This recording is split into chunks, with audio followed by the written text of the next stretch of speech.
Case 1. Alyssa Bustamante.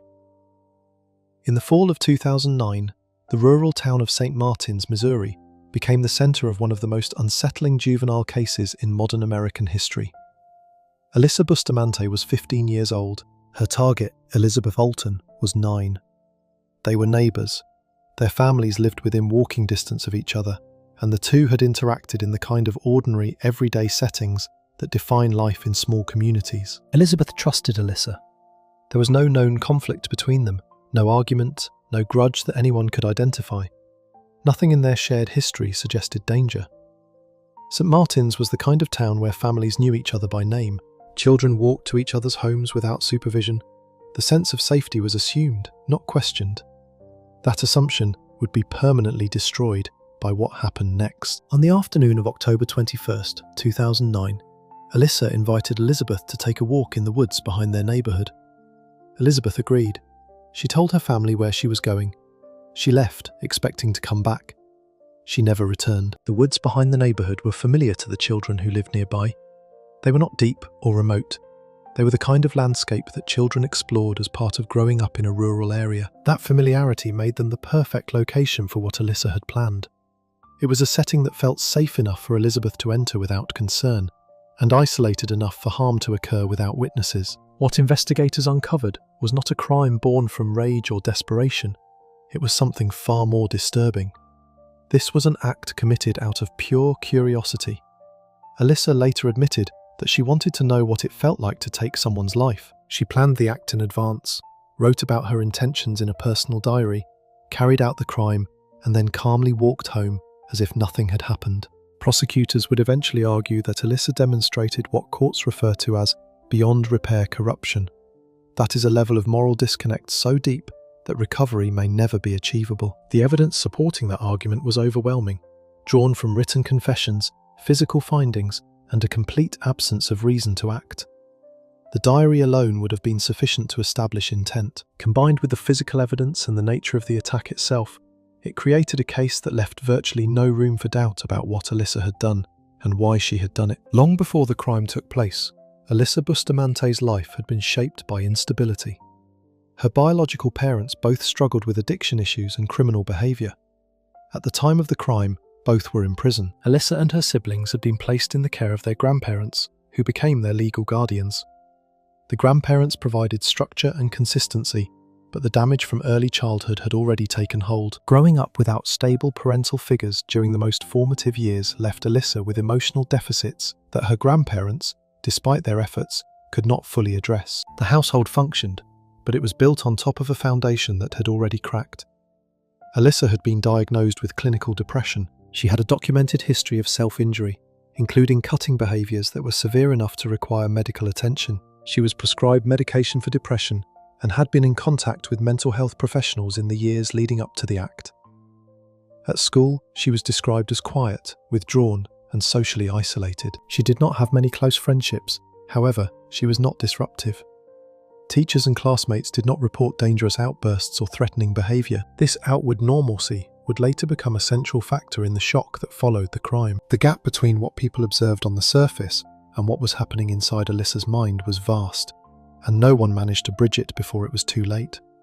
The warning signs were present, but they were internal. Those signs included depression, fascination with ending lives, self-injury, and emotional disconnect. None of them were interpreted as indicators of harmful intent. Meanwhile, Elizabeth Alton was known as a friendly and trusting child. She lived nearby with her family. There was no history of conflict between the Alton and Bustamante households. Alyssa had not been babysitting Elizabeth. There was no formal caretaking relationship between them. However, Elizabeth felt comfortable enough around Alyssa to follow her into the woods without hesitation. That comfort, built on the assumption of safety, was exactly what Alyssa exploited. No prior police calls, no domestic disputes, and no prior threats connected Alyssa to dangerous crime of any kind. Elizabeth was a child who believed the world around her was safe. She had no reason to think otherwise, and no one gave her any reason to doubt that belief until it was far too late. In the days leading up to the crime, Alyssa's internal world was becoming increasingly dangerous. She kept a personal diary, which investigators later recovered during a search of her belongings. The entries in that diary were not abstract expressions of teenage angst. They were direct. She wrote openly about her desire to end a life. She described her emotional state with clinical disconnect. She documented her curiosity about what crime would feel like. It was not as metaphor, but as intent. The language was specific. The tone was calculating. There was no doubt in what Alyssa was expressing. She was describing a plan, not a fantasy, and each entry moved closer to the moment of action. These diary entries would later become some of the most damaging evidence presented at trial. They showed a timeline of increase, from fascination to planning to anticipation. Alyssa selected the location in advance. The wooded area behind the neighbourhood was isolated and familiar to her. She knew it was unlikely that anyone would see or intervene. She also prepared tools, including a knife. The preparation removed any argument that this was impulsive harm. It was organised, methodical, and intentional. Each step in the process pointed to a teenager who had already made her decision and was simply waiting for the right moment to carry it out. On the day of the crime, Alyssa showed no signs of distress. No one around her sensed anything wrong. There were no reports of agitation, panic, or emotional breakdown. Alyssa approached Elizabeth calmly and suggested they go for a walk together. There was no argument beforehand, no conflict, no emotional trigger that pushed her toward harm. For Elizabeth, this was an ordinary afternoon with a familiar neighbour. Elizabeth left home that day and told family members where she was going. She trusted that she would return. That trust was the last normal thing she experienced. From the moment the two entered the woods, Elizabeth's fate had been determined by a decision Alyssa had made long before that afternoon began. Once the two were inside the wooded area, Alyssa attacked. The attack was severe and sustained. Elizabeth was suffocated. She was attacked repeatedly with a sharp object. The examiner later confirmed that the injuries indicated a prolonged attack rather than a single strike. Elizabeth did not pass instantly. She fought back. Defensive marks were present on her arms and hands, evidence that she tried to resist what was happening to her. This was not a quick end. It was drawn out and dangerous. A 9-year-old child struggled against a 15-year-old attacker in a wooded area where no one could hear her. The injuries told the story of a target who did everything she could to survive, and an attacker who continued regardless. After the act, Alyssa did not panic. She did not seek help. She attempted to hide what she had done. Alyssa covered Elizabeth's remains using leaves and natural debris found in the area. She made an effort to conceal the remains, suggesting awareness that what she had done was wrong and that discovery would lead to consequences. Then she left the scene and walked home as though the afternoon had been unremarkable. That evening, Alyssa returned to her diary. She documented the crime in writing, describing how she felt before, during, and after the act. One entry described the emotional release she experienced. Another expressed curiosity about whether remorse would come later. The diary became a near real-time record of a teenager processing crime. It was not with guilt, but with detached fascination. There were no witnesses to the act itself. However, Alyssa left behind physical evidence at the scene, including disturbed soil and biological material. The location would become critical once search teams entered the area. When Elizabeth did not return home that evening, her family contacted police. A missing child alert was issued across the community. Search teams, composed of law enforcement officers and local volunteers, began combing the area around the neighbourhood.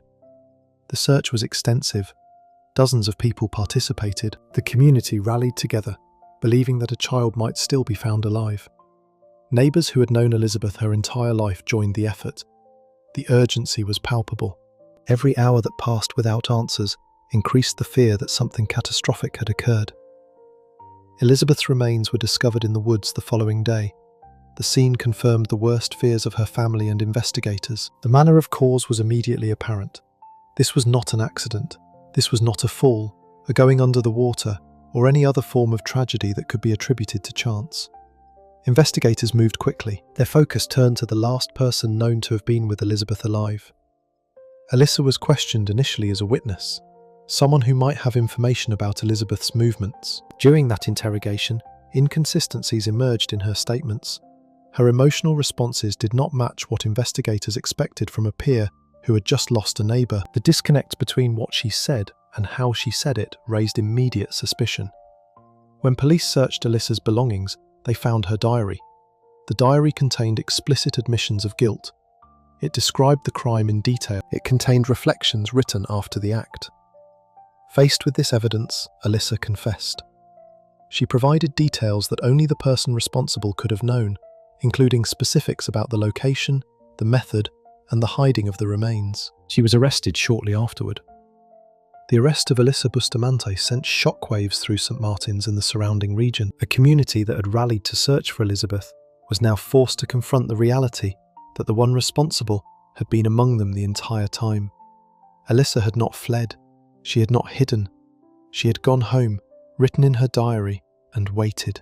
The arrest also raised urgent questions about the mental health system's ability to identify and prevent harm in young people who are already receiving treatment. Alyssa had been diagnosed, she had been medicated, she had been in contact with professionals, and yet the system failed to detect the increase from depression and self-injury to harmful planning. Alyssa Bustamante was charged with first-degree charges and armed criminal action. Given the severity of the crime and the level of advanced planning involved, prosecutors elected to try her as an adult. The decision to charge a 15-year-old in adult court reflected the prosecution's belief that this was not an act of teenage impulsiveness, but a calculated act that demonstrated adult-level criminal intent. The defense mounted an argument centered on severe mental illness and emotional instability. They presented evidence of Alyssa's clinical depression, her history of self-injury, and the traumatic circumstances of her childhood. Both parents were in prison, early exposure to instability, and documented mental distress. The prosecution countered by emphasizing the calculated nature of the crime. Alyssa had planned the crime in advance. She selected a location. She brought a tool. She recorded her thoughts before and after the act. She concealed the remains and returned home without seeking help. The totality of the evidence pointed not to a teenager overwhelmed by mental illness, but to one who made a series of intentional choices. The debate between the defense and prosecution mirrored a larger national conversation about the relationship between mental illness and criminal responsibility in juvenile cases. Depression, self-injury, and childhood trauma are well-documented risk factors for a range of negative outcomes, including addiction issues, academic failure, and self-destructive behavior. However, the leap from these conditions to planned and advanced crime is enormous, and the prosecution argued that Alyssa's mental health diagnoses, while real, did not explain or excuse the intentional planning, carrying out, and hiding that characterized this crime. The jury ultimately agreed, concluding that Alyssa's actions reflected conscious choice rather than uncontrollable compulsion. The diary became the centerpiece of the entire trial. The jury heard Alyssa's own words, written in her own hand, describing the desire to end a life.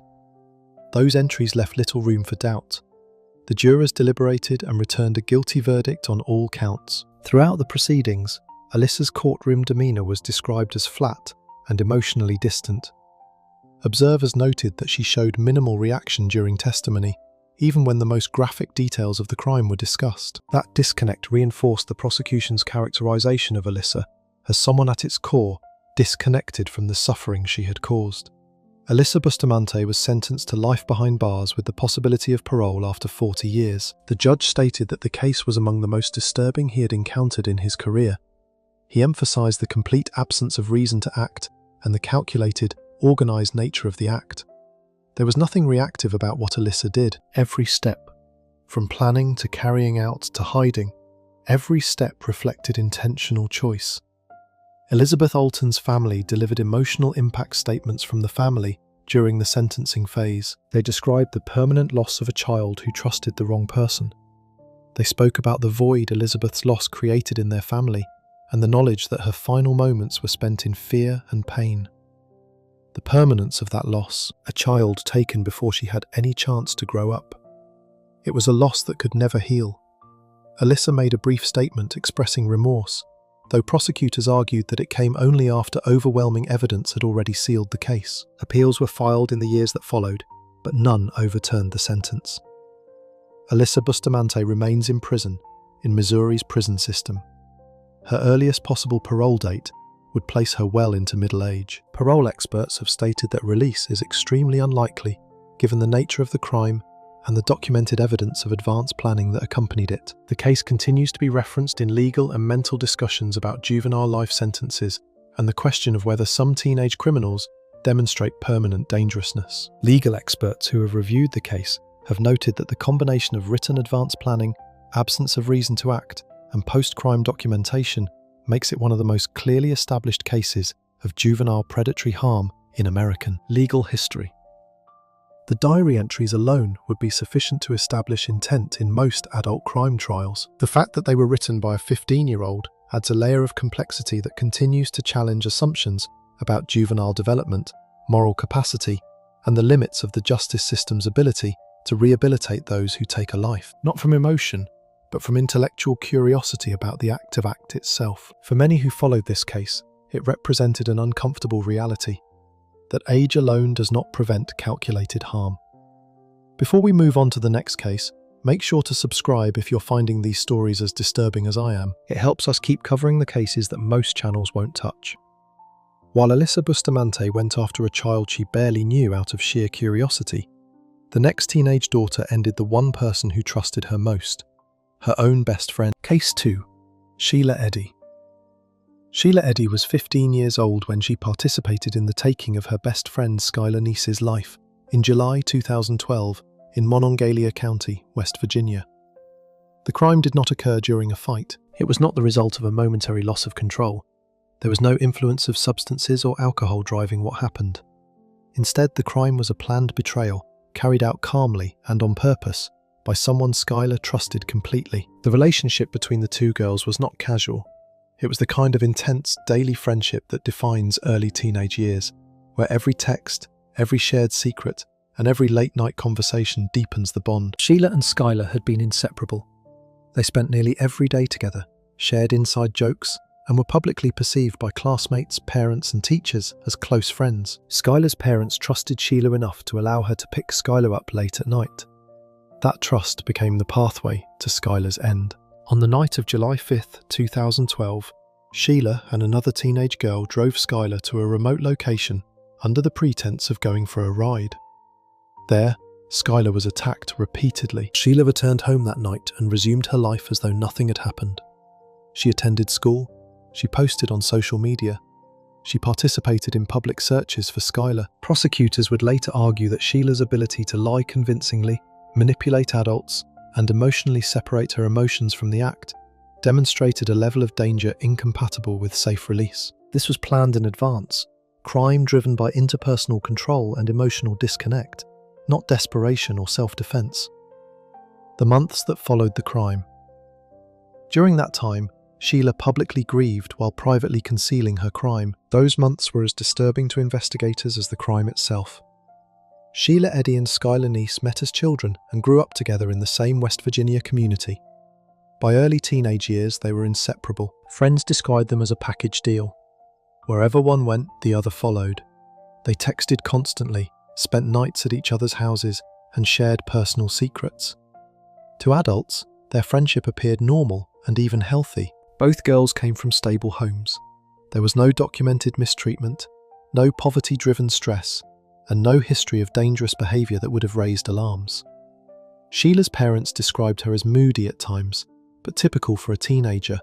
Nothing in the outward presentation of either girl suggested that their friendship would end in bloodshed. However, peers later recalled control dynamics within the friendship that went beyond ordinary teenage behaviour. Sheila often dominated conversations. She decided who Skylar could socialise with.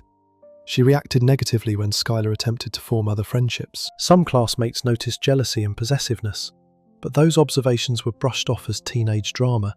No one considered them dangerous. The difference between normal teenage friction and deeply rooted control was not visible to the adults in their lives, and no one questioned what was happening beneath the surface. Social media would later reveal a darker layer beneath the surface of that friendship. Sheila maintained multiple online personas and frequently posted cryptic messages. After Skylar disappeared, Sheila posted messages expressing grief, while privately knowing that Skylar was gone.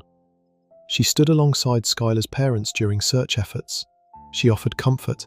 She pretended to mourn. There were no prior police reports, no restraining orders, and no official interventions before the crime. Teachers and parents saw nothing alarming enough to act on. The warning signs existed, but they were subtle. Possessiveness, emotional manipulation, and a consistent lack of ability to feel for others when conflicts arose. Skylar trusted Sheila completely. On the night she disappeared, Skylar's parents allowed her to leave the house after midnight because Sheila was the one picking her up. That decision would haunt them for the rest of their lives. In the months before the crime, the friendship between Sheila and Skylar deteriorated. Skylar began distancing herself. She started forming new relationships and spending time with people outside their usual circle. To Sheila, this was not a natural change in a teenage friendship. It was perceived as betrayal. The idea that Skylar might prefer other people's company was not something Sheila could accept. In her view, the friendship was not a voluntary bond. In her mind, it was an arrangement she controlled, and Skylar's departure from it was an act of defiance. Meanwhile, text messages later recovered by investigators showed growing hostility. Sheila and her accomplice discussed Skylar in dehumanizing terms. The conversations revealed resentment, anger, and planning that extended over a period of time. Unlike impulsive teen harm, this crime was discussed repeatedly before it happened. There was no single triggering argument. Instead, there was a gradual emotional shift in which Skylar went from being a friend to being an obstacle. The digital trail left behind by Sheila and her accomplice showed a progression from frustration to intent that played out over weeks and months. On July 5, 2012, Sheila contacted Skylar and suggested going for a drive. Skylar had no reason to be afraid. Skylar agreed and left her home around 12:30 in the morning, believing she would be back soon. In the car, Skylar was relaxed.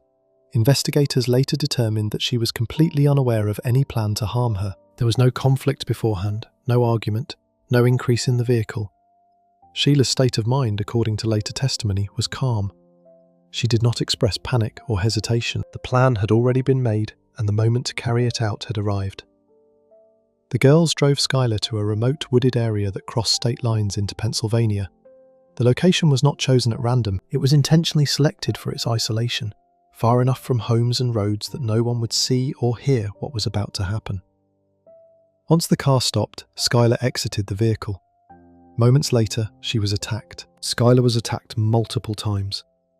The examiner later confirmed that the injuries were life-ending and inflicted in rapid succession. The harm was sudden and overwhelming. There was no negotiation. There was no argument that preceded the attack. Skylar stepped out of the car expecting a normal evening and was met with deadly harm from the person she trusted most. Skylar attempted to defend herself. Evidence showed movement and struggle at the scene, but she was quickly overwhelmed by the attack. Sheila actively participated in the attack. This was not a passive presence or being an unwilling bystander. Prosecutors would later emphasize that Sheila joined in the harm directly, demonstrating clear intent to take a life. The participation was physical, it was intentional, and it was sustained until Skylar was gone. After Skylar was gone, her remains were left in the woods. There was no attempt to seek help, no emergency call, no hesitation. The girls returned home. Sheila went to bed. Within hours, she resumed normal behaviour. She went to school. She interacted with classmates. She showed no outward signs of distress, guilt, or fear. The ability to wall off what had just happened would become one of the most disturbing elements of this case. A 15-year-old had helped end her best friend's life and then returned to daily life without missing a step. That capacity for emotional separation defined the months that followed. In the weeks and months after the crime, Sheila's deception extended beyond simply hiding what she had done. She actively participated in the emotional life of the search for Skylar. She consoled Skylar's parents. She attended community gatherings organised to raise awareness about the missing teenager. She posted tributes online. She wore bracelets made in Skylar's honour. Each of these acts required a conscious decision to maintain a lie, while surrounded by people who were suffering because of what Sheila had done. For investigators, this behaviour was not just suspicious, it was telling. The ability to sustain a deception of this complexity over an extended period suggested mental traits that went far beyond typical teenage dishonesty. Sheila's social media activity during this period was later analysed in detail by investigators. Posts that appeared grief-stricken on the surface contained subtle inconsistencies that only became apparent in hindsight. Some messages seemed more focused on Sheila's own emotional state than on Skylar's absence. Others contained phrasing that hinted at guilt without explicitly admitting anything. The digital footprint Sheila left during the months between the crime and her arrest would become part of the prosecution's case, used to demonstrate her capacity for sustained manipulation and emotional separation. When Skylar did not return home, her parents immediately reported her missing. A large community search followed, spreading across the region. Sheila participated in these searches. She stood alongside Skylar's parents. She acted as though she was desperate for answers, all while knowing exactly where Skylar was. Police initially treated the case as a possible runaway situation. Skylar was a teenager who had left home voluntarily in the middle of the night, and that detail complicated the early stages of the investigation.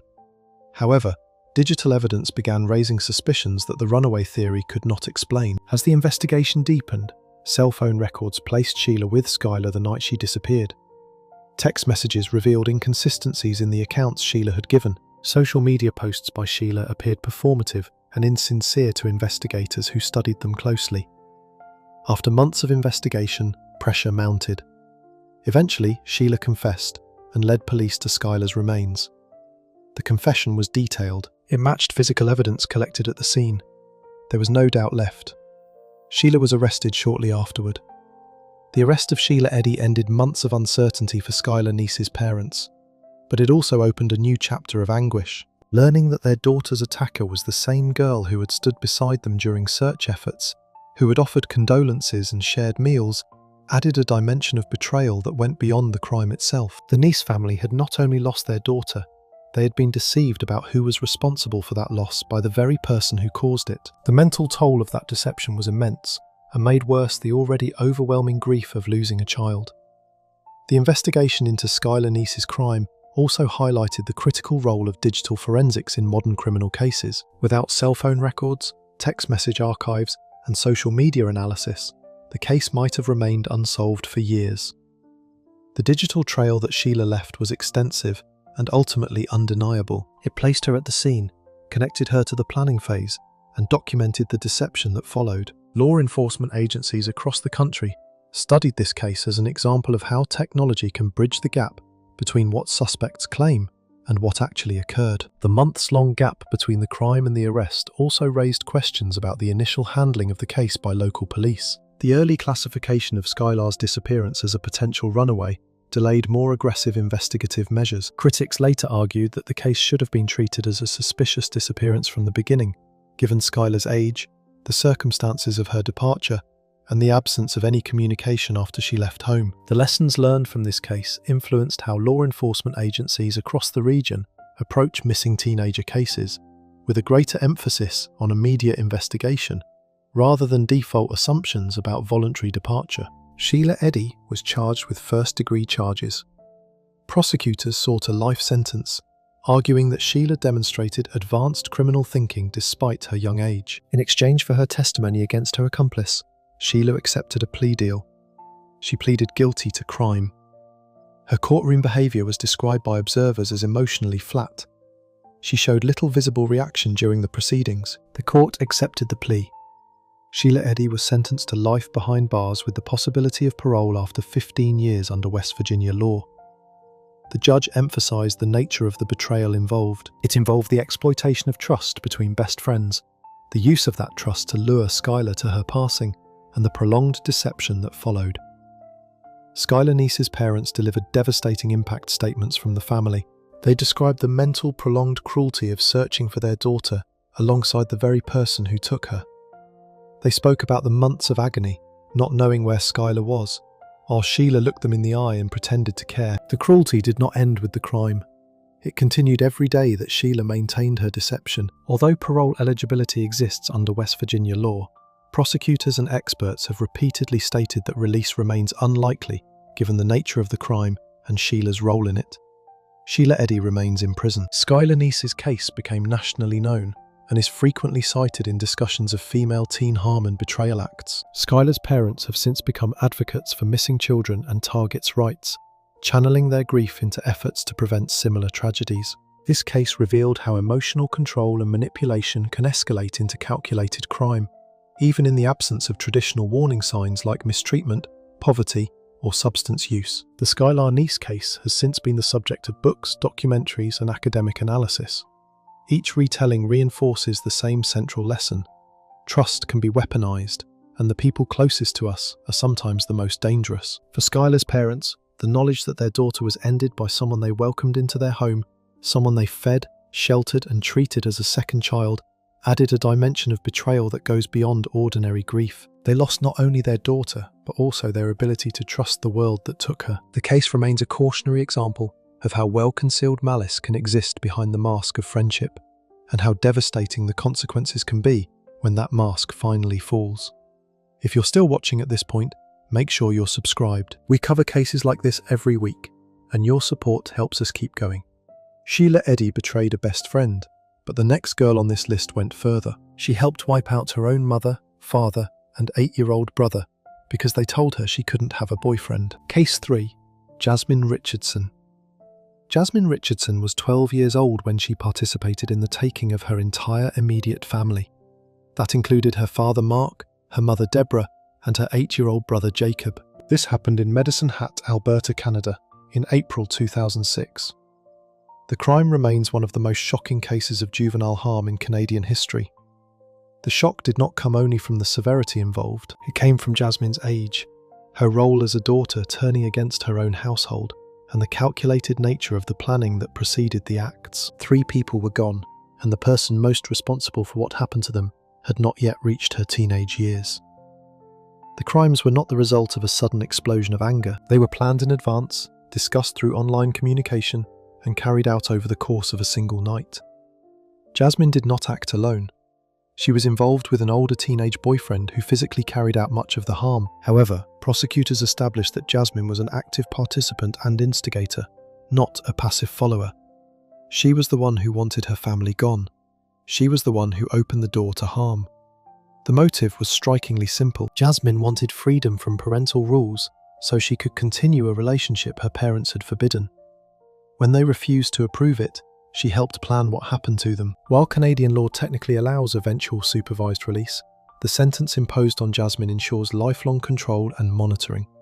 True, unrestricted freedom is effectively impossible. This case represents familial destruction driven by entitlement and emotional disconnect, carried out by one of the youngest offenders ever convicted of multiple crimes in the country. Before the crimes, the Richardson family appeared ordinary to outsiders. They lived in a modest home in Medicine Hat. Mark Richardson worked steadily, and Deborah Richardson was actively involved in her children's lives. There were no documented mistreatment reports, no known history of domestic harm, and no police calls to the home prior to the crime.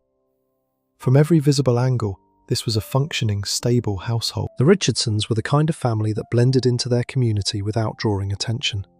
They were not wealthy, but they were not struggling. They were present, engaged, and doing what parents do. Jasmine, however, had begun changing rapidly in the months before the crimes. She became withdrawn, defiant, and secretive. Teachers and family members noticed shifts in her behaviour, her clothing choices, and her online activity. She began expressing darker interests and fantasies, including dangerous imagery that alarmed those who noticed it. The changes were sudden enough that adults around her took note, but not severe enough. In their estimation, it was not enough to warrant alarm. The most significant change came when Jasmine became involved online with an older teenage boy who lived outside her immediate community. The relationship escalated quickly. Messages between them revealed intense emotional dependency and shared dangerous fantasies. Jasmine's parents became aware of the relationship and explicitly forbade it, citing her age and safety concerns. This prohibition became the central conflict. Jasmine increasingly viewed her parents as obstacles rather than caregivers. Conversations with peers and online contacts showed resentment and entitlement. This was the belief that her desires justified extreme action.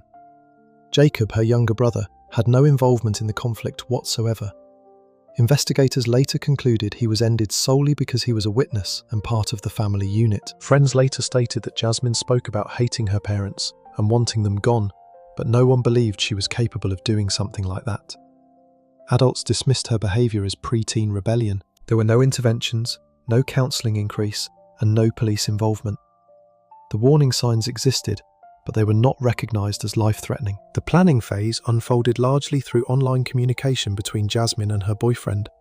They discussed getting rid of her family in explicit terms. These were not metaphorical expressions of frustration, or the kind of dramatic statements teenagers make when angry. The messages included timelines, methods, and expectations of what life would look like afterward. The detail was specific enough that prosecutors later used the messages as direct evidence of advanced planning. Jasmine expressed excitement about being free. Messages recovered by police showed anticipation rather than fear or hesitation. She spoke about what she would do once her parents were no longer alive, including where she would live and how she would continue the relationship openly. There was no doubt in the conversations. The intent was clear. In the days leading up to the crimes, Jasmine's behaviour appeared outwardly normal. She attended school. She interacted with her family. There were no visible signs of panic or distress. The night of the crimes was chosen carefully. Her parents were home, her brother was asleep, the household was quiet. Investigators later emphasised that Jasmine did not attempt to run away, seek help from other adults, or find any alternative to harm. The decision to take a life was final. This was not impulsive teenage rage. It was a calculated solution to a perceived problem. This was the problem being that her parents had said no. On the night of the crimes, Jasmine's boyfriend entered the Richardson home. The sequence of events was reconstructed through physical evidence and statements obtained during the investigation. Mark and Deborah Richardson were attacked first. The harm was extreme. Both parents suffered serious injuries inside their own home. This was a space traditionally associated with safety and trust. The people who had raised Jasmine, provided for her, and tried to protect her were taken in the home they had built for their family. Jacob, Jasmine's younger brother, was taken afterward. He had no role in the conflict. He was 8 years old. The examiner later confirmed that his end was intentional, not accidental or incidental. He was taken because he existed in the same house and could identify what had happened. Jasmine was present during the crimes. Evidence showed she was aware of what was happening and did not intervene to stop it. Prosecutors established that she actively facilitated the crimes and shared responsibility for the outcome. This was not a case of a child being frozen by fear while harm unfolded around her. Jasmine had helped bring the harm into her own home. After the acts, the house was left in disarray. There was no attempt to stage a different crime, call for help, or create an alibi. Jasmine left the scene with her boyfriend, the family she had grown up with, her mother, her father, and her little brother. All of them were gone. The scene inside the Richardson home told the story of extreme actions directed at people who were asleep or unprepared when the attack began. Mark and Deborah Richardson did not have the opportunity to defend themselves or protect their son. The sequence of the acts: parents first, then Jacob. This suggested an intentional order designed to eliminate the adults before they could intervene on behalf of the child. Investigators noted that the level of harm exceeded what would have been necessary to end a life, indicating anger or aggression beyond what the stated motive of wanting freedom would explain. The destruction of the family was total. 3 lives ended in a single night, and the person who set the harm in motion was the youngest member of the household. The crimes were discovered when relatives became concerned after being unable to contact the family. After repeated failed attempts to reach Mark and Deborah, police were asked to perform a welfare check. Officers entered the home and immediately recognised the scene as a multiple-person scene. The devastation inside the house was immediate and obvious. The investigation progressed rapidly. Jasmine and her boyfriend were quickly identified as suspects due to their absence from the home and the known conflict over the forbidden relationship. They were arrested within hours. During questioning, digital evidence sealed the case. Online messages between Jasmine and her boyfriend revealed extensive planning that removed any doubt about intent. The communications documented their discussions about the act, the methods they considered, and their expectations for life after the crimes. Jasmine's age complicated the legal proceedings, but the evidence was overwhelming. There was no plausible defense that could explain away what the messages contained. The digital evidence in this case was among the most comprehensive ever presented in a Canadian juvenile crime trial. Hundreds of messages were recovered, catalogued, and analysed. The communications showed a clear progression from romantic fantasy to dangerous planning. Early messages focused on the relationship itself. Those early messages included declarations of affection, plans to meet, and frustration with parental restrictions. Later messages shifted dramatically. They discussed methods they would use, addressed logistics, and expressed anticipation about life after the crimes. The timeline was damning because it showed that Jasmine did not act on impulse. She had weeks to reconsider, to seek help, to choose a different path. She chose harm every time. Because of Jasmine's age, the case was handled under Canada's Youth Criminal Justice Act. She could not be named publicly at the time of the trial, and sentencing options differed significantly from adult court. Despite the legal limitations imposed by her age, the court found her guilty of 3 counts of first-degree charges. Mental health evaluations were conducted as part of the proceedings. Experts concluded that while Jasmine was young, she understood the consequences of her actions and participated willingly in the planning and carrying out of the crime. The trial shocked the nation. The idea that a 12-year-old could be involved in the planned destruction of her own family challenged deeply held assumptions about childhood, innocence, and the capacity for harm. The mental evaluation of Jasmine Richardson produced findings that would be cited in juvenile justice research for years afterward. At 12 years old, Jasmine was young enough that her mental development was still in early stages. However, the evaluation showed that she understood the permanence of loss, the illegality of crime, and the consequences that would follow if she were caught. She was not delusional. She was not detached from reality. She was a child who had made a choice that most adults would consider unthinkable, and she had made it with a level of clarity that went against the assumption that children her age lack the capacity for criminal intent. The evaluation raised difficult questions about where the line between juvenile and adult responsibility should be drawn, and whether age alone is a sufficient criterion for determining blame. Jasmine Richardson received the maximum sentence allowed under Canadian youth law. It was a form of life behind bars, with specific parole ineligibility periods and mandatory lifelong supervision. The judge emphasised the complete destruction of an entire family unit and the permanent loss suffered by extended relatives. Impact statements from the family described the devastation left behind. It was not just the loss of 3 individual lives, but the erasure of a family. Grandparents, aunts, uncles and cousins were left to process the reality that a child they had known and loved had orchestrated the incidents of the people closest to her. Appeals did not overturn the core findings of the case. Jasmine Richardson remains under correctional supervision. Even after eligibility milestones, she faces permanent legal oversight, restrictions, and monitoring. The case remains a landmark example in discussions about juvenile blame, online radicalisation, and the limits of recovery. It demonstrates that even extreme youth does not always prevent calculated, family-directed harm. Some crimes permanently sever the possibility of a normal life. The Richardson case also had a lasting impact on how Canadian law enforcement and social services approach the intersection of online relationships and juvenile harm. The role that digital communication played in planning the crimes prompted discussions about monitoring, intervention, and the limits of parental control over a child's online activity. Jasmine's parents had tried to end the relationship. They had forbidden contact. But the digital world offered pathways around every restriction they imposed. The case demonstrated that traditional parenting tools were insufficient against the speed and privacy of online communication, and that new approaches were needed to address the risks that came with it. The Richardson crimes also forced the Canadian public to confront the limitations of the Youth Criminal Justice Act when applied to crimes of this magnitude. The Act was designed with the recovery of young criminals as its primary goal, operating on the premise that children and adolescents are at its core different from adults in their capacity for change. Jasmine Richardson's case tested that premise to its breaking point. The crime was so severe, so intentional, and so destructive that many Canadians questioned whether the youth justice framework was adequate for cases involving planned in advance family destruction. The debate that followed influenced subsequent amendments and interpretations of the Act, particularly regarding cases involving multiple homicides committed by offenders under the age of 14. Before we continue, hit subscribe if you appreciate deep dives into cases that don't get the attention they deserve. Jasmine Richardson was 12 when she orchestrated the crime of her family, but the next case involves someone who was even younger. Unlike Jasmine, she did not need anyone else to carry out the harm for her. Case 4. Mary Bell. Mary Bell was 10 and 11 years old when she ended 2 young boys in Newcastle upon Tyne, England, in 1968. Her targets, Martin Brown, aged 4, and Brian Howe, aged 3, were neighbourhood children who knew her casually.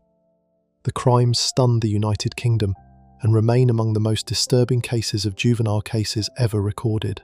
It was not only because of the targets' ages, but because of Mary's calculated behaviour, her lack of panic, and the fact that she was taken again after the first incident went undetected. The acts occurred weeks apart. The first passing was initially ruled accidental.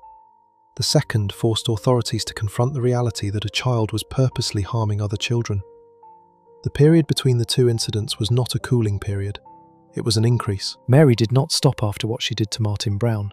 She grew bolder. Unlike cases involving sudden emotional explosions, Mary Bell's actions showed patterned increase, post-crime manipulation, and a desire for attention that disturbed everyone who encountered it. She returned to the scenes. She inserted herself into investigations.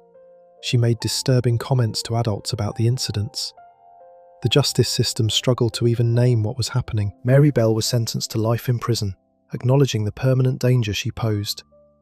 Even decades later, her freedom has remained conditional, restricted, and anonymous. It was not as a mercy, but as a safeguard. Mary Bell's childhood was marked by severe, chronic mistreatment and neglect. Her mother subjected her to repeated physical harm, emotional cruelty, and dangerous behaviour from infancy. Evidence later presented in court revealed attempts by her mother to harm her as a baby, including administering pills and encouraging situations that placed Mary in danger. The household was unstable. Mary grew up frequently unsupervised and exposed to adult behaviour far beyond her growth-related capacity. The environment she was raised in was not simply neglectful, it was actively harmful, and the adults responsible for her well-being were the same people causing the most damage. She was known to local authorities before the crimes for behavioural problems, including aggression, inappropriate sexual knowledge, and manipulation. School staff described her as disruptive and emotionally unstable. Other children avoided her. She had difficulty forming healthy friendships and frequently lied to gain attention or control situations. Mary did not have a close relationship with either of her targets. Martin Brown and Brian Howe were neighbourhood children. They were familiar, accessible, and vulnerable. There was no personal grievance against them.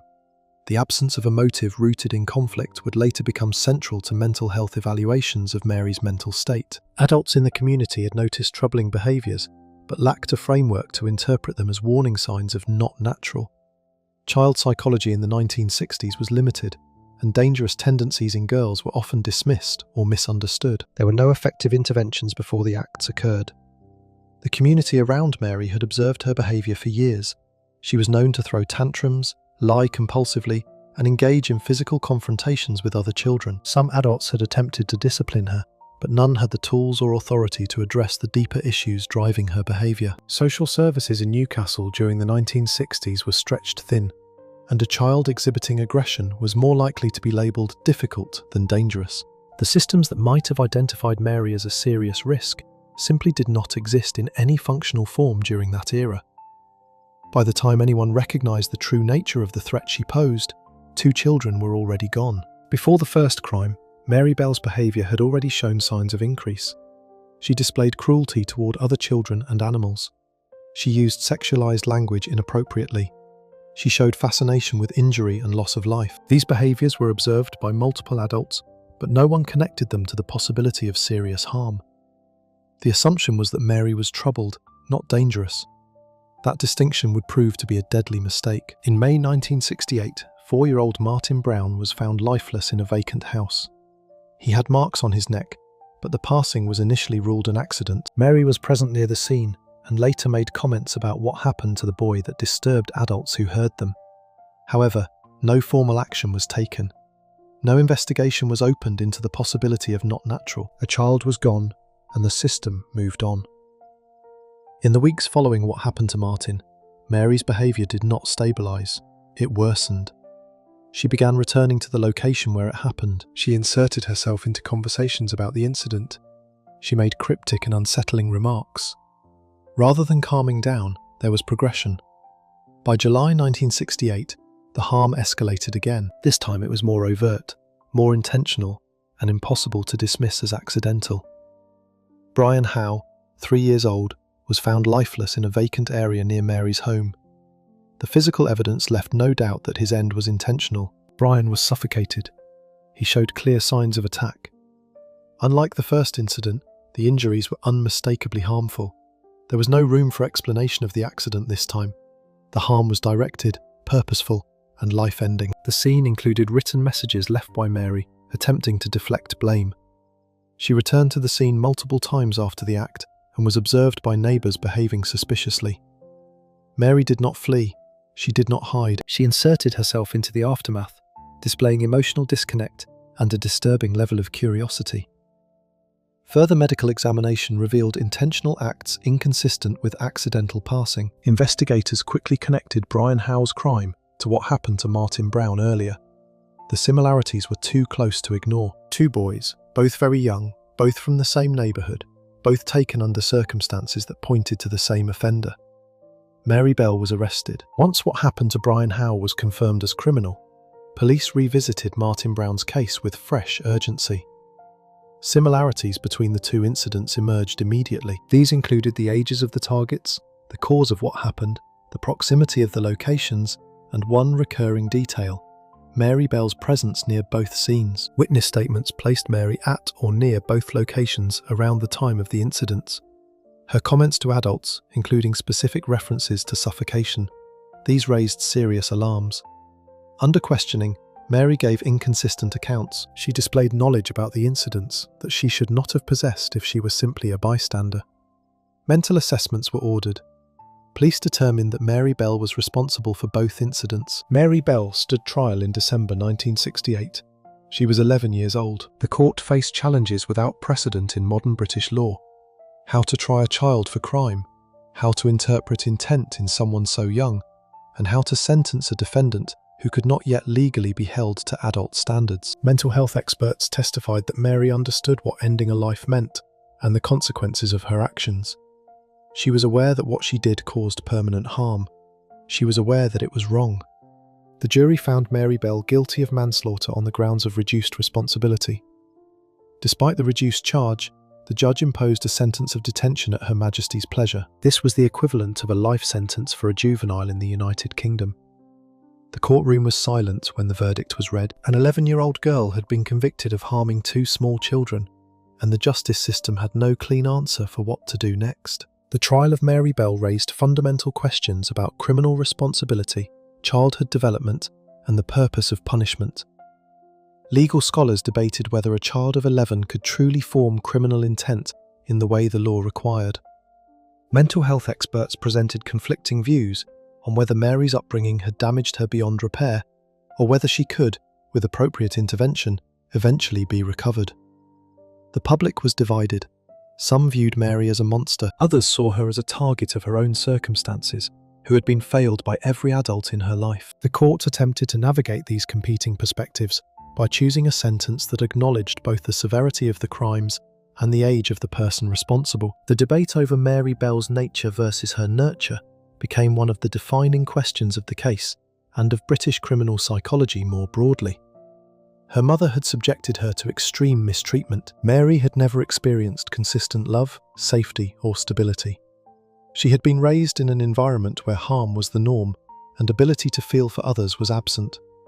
Could a child raised under such conditions develop a normal moral compass? Or was the damage inflicted during her earliest years so severe that it had permanently altered her capacity for ability to feel for others and restraint? These questions had no easy answers, and the professionals who evaluated Mary disagreed among themselves about her prognosis. What they agreed on was that she was dangerous at the time of the crimes, and that indefinite confinement was necessary to protect the public. The judge emphasised the extreme danger posed by Mary and the necessity of indefinite confinement. The families of Martin Brown and Brian Howe expressed devastation and disbelief that such harm could come from a child. The sentence allowed for release only if authorities deemed Mary no longer a threat. This was a standard that would follow her for the rest of her life. There was no fixed release date. There was no guarantee of freedom. The system held her under open-ended control. The sentencing of Mary Bell established a precedent that would influence British juvenile justice for decades. The concept of detention at Her Majesty's pleasure meant that release was not guaranteed at any specific point. It was conditional on assessments of risk, behaviour, and recovery. These assessments could be updated indefinitely. For Mary Bell, this meant that every year of her detention was subject to review, and every review required evidence that she had changed enough to be safely returned to society. The burden of proof was on her arms and hands, and it remained on her for as long as she was alive.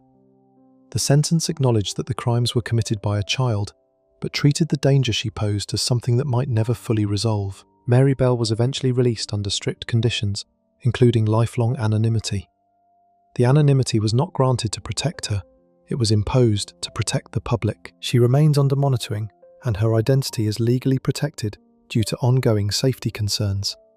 Her case reshaped how the United Kingdom handles dangerous juvenile criminals and remains a foundational example in criminal psychology. The long-term impact of the Mary Bell case extended beyond the legal system into the field of child psychology.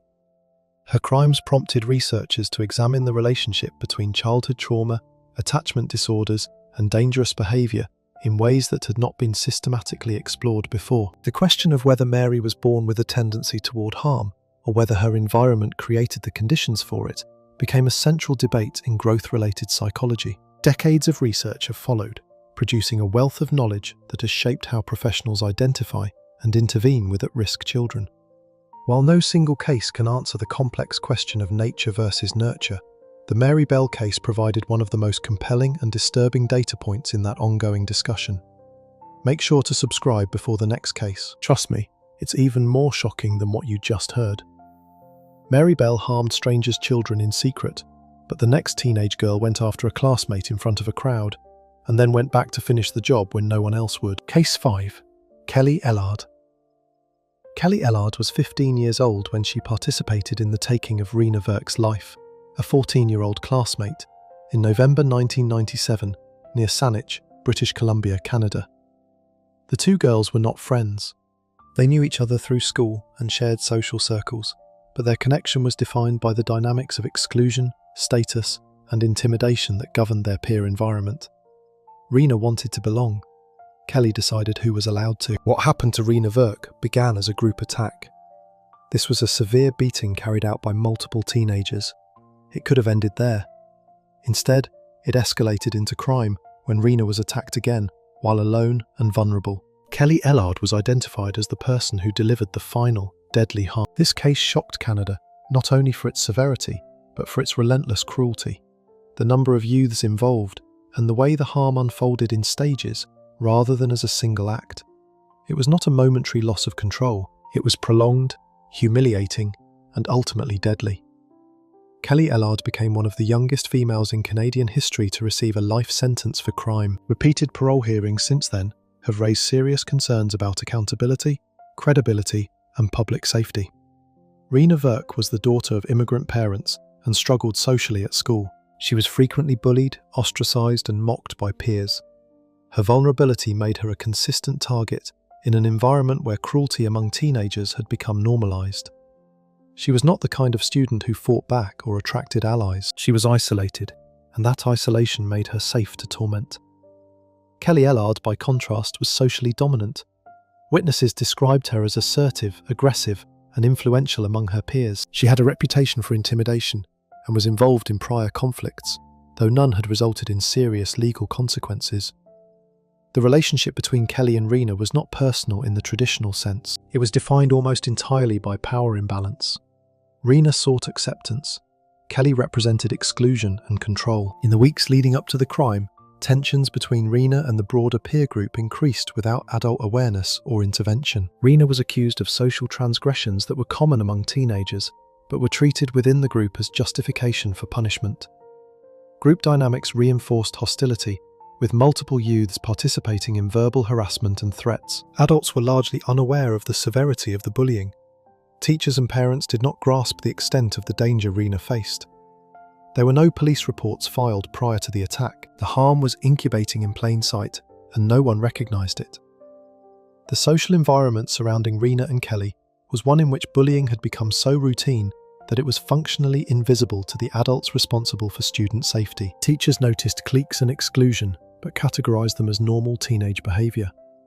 Parents heard occasional complaints, but did not grasp their severity. The school system lacked the protocols that would later be developed in response to cases exactly like this one. Rena existed in a social landscape where her suffering was visible to her peers, but invisible to the people who could have stopped it. On the night of November 14, 1997, Rena was lured to a location under the pretense of resolving conflicts with her peers. She went willingly, likely hoping to mend relationships. Instead, she was confronted by a group of teenagers. What followed was a sustained beating. Rena was punched, kicked, and humiliated while others watched. Witnesses later testified that the attack was not chaotic or spontaneous. It was controlled and intentional. Multiple participants took turns. The harm was intentional. At some point during the attack, Rena escaped the group and staggered toward a nearby bridge. Injured, disorientated and alone, she encountered Kelly Ellard again. This was the critical turning point. The group attack could have ended. Rena was already injured. She was already beaten. Instead, the harm escalated. Investigators later concluded that Kelly chose to continue the attack rather than disengage. That decision would define the entire case and separate what had been group harm from individual crime. The distinction between the group attack and the crime would become legally significant during the trial. Multiple teenagers faced consequences for their roles in the beating, but Kelly alone was held responsible for what happened. Prosecutors argued that every other participant had stopped. Every other teenager had walked away. Kelly did not. She made an independent decision to follow Rena, to continue the harm, and to inflict deadly harm.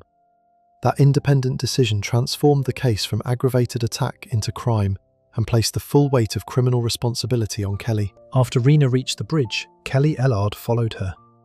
According to physical evidence and testimony gathered during the investigation, Kelly dragged Rena under the bridge. There, Rena was attacked again. The injuries inflicted during this second attack were life-ending. The official who examined her determined that Rena lost her life in the water, but only after suffering severe trauma. This meant she was alive and conscious during at least part of the final attack. Her end was not quick. It was prolonged and severe. Kelly left Rena beneath the bridge and returned to her life. Rena's remains were discovered days later. The location, the injuries, and the sequence of events made it clear that this was not accidental. It was clearly criminal. It was intentional, sustained, and carried out against someone who was already defenseless. The group attack had been severe enough on its own. The decision to follow Rena and attack her again transformed it into crime.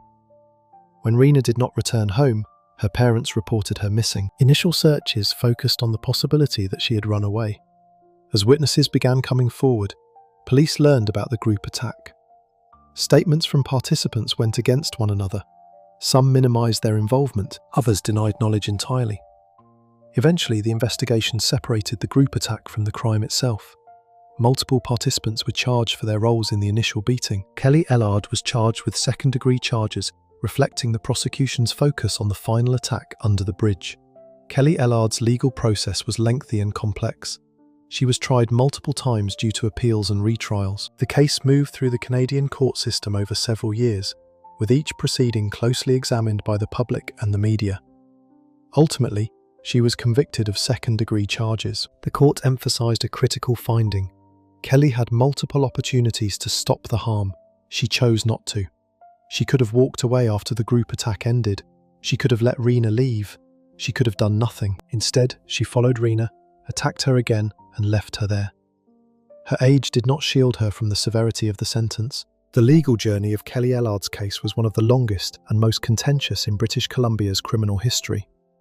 The multiple trials, appeals and retrials stretched over years and consumed significant judicial resources. Each proceeding was closely watched by the public, the media, and legal analysts. The case raised questions about the reliability of witness testimony when multiple participants in a crime offer conflicting accounts, about the challenges of prosecuting juveniles for adult crimes, and about the adequacy of the Canadian legal system's approach to teen harm. Through all of the legal proceedings, one fact remained consistent.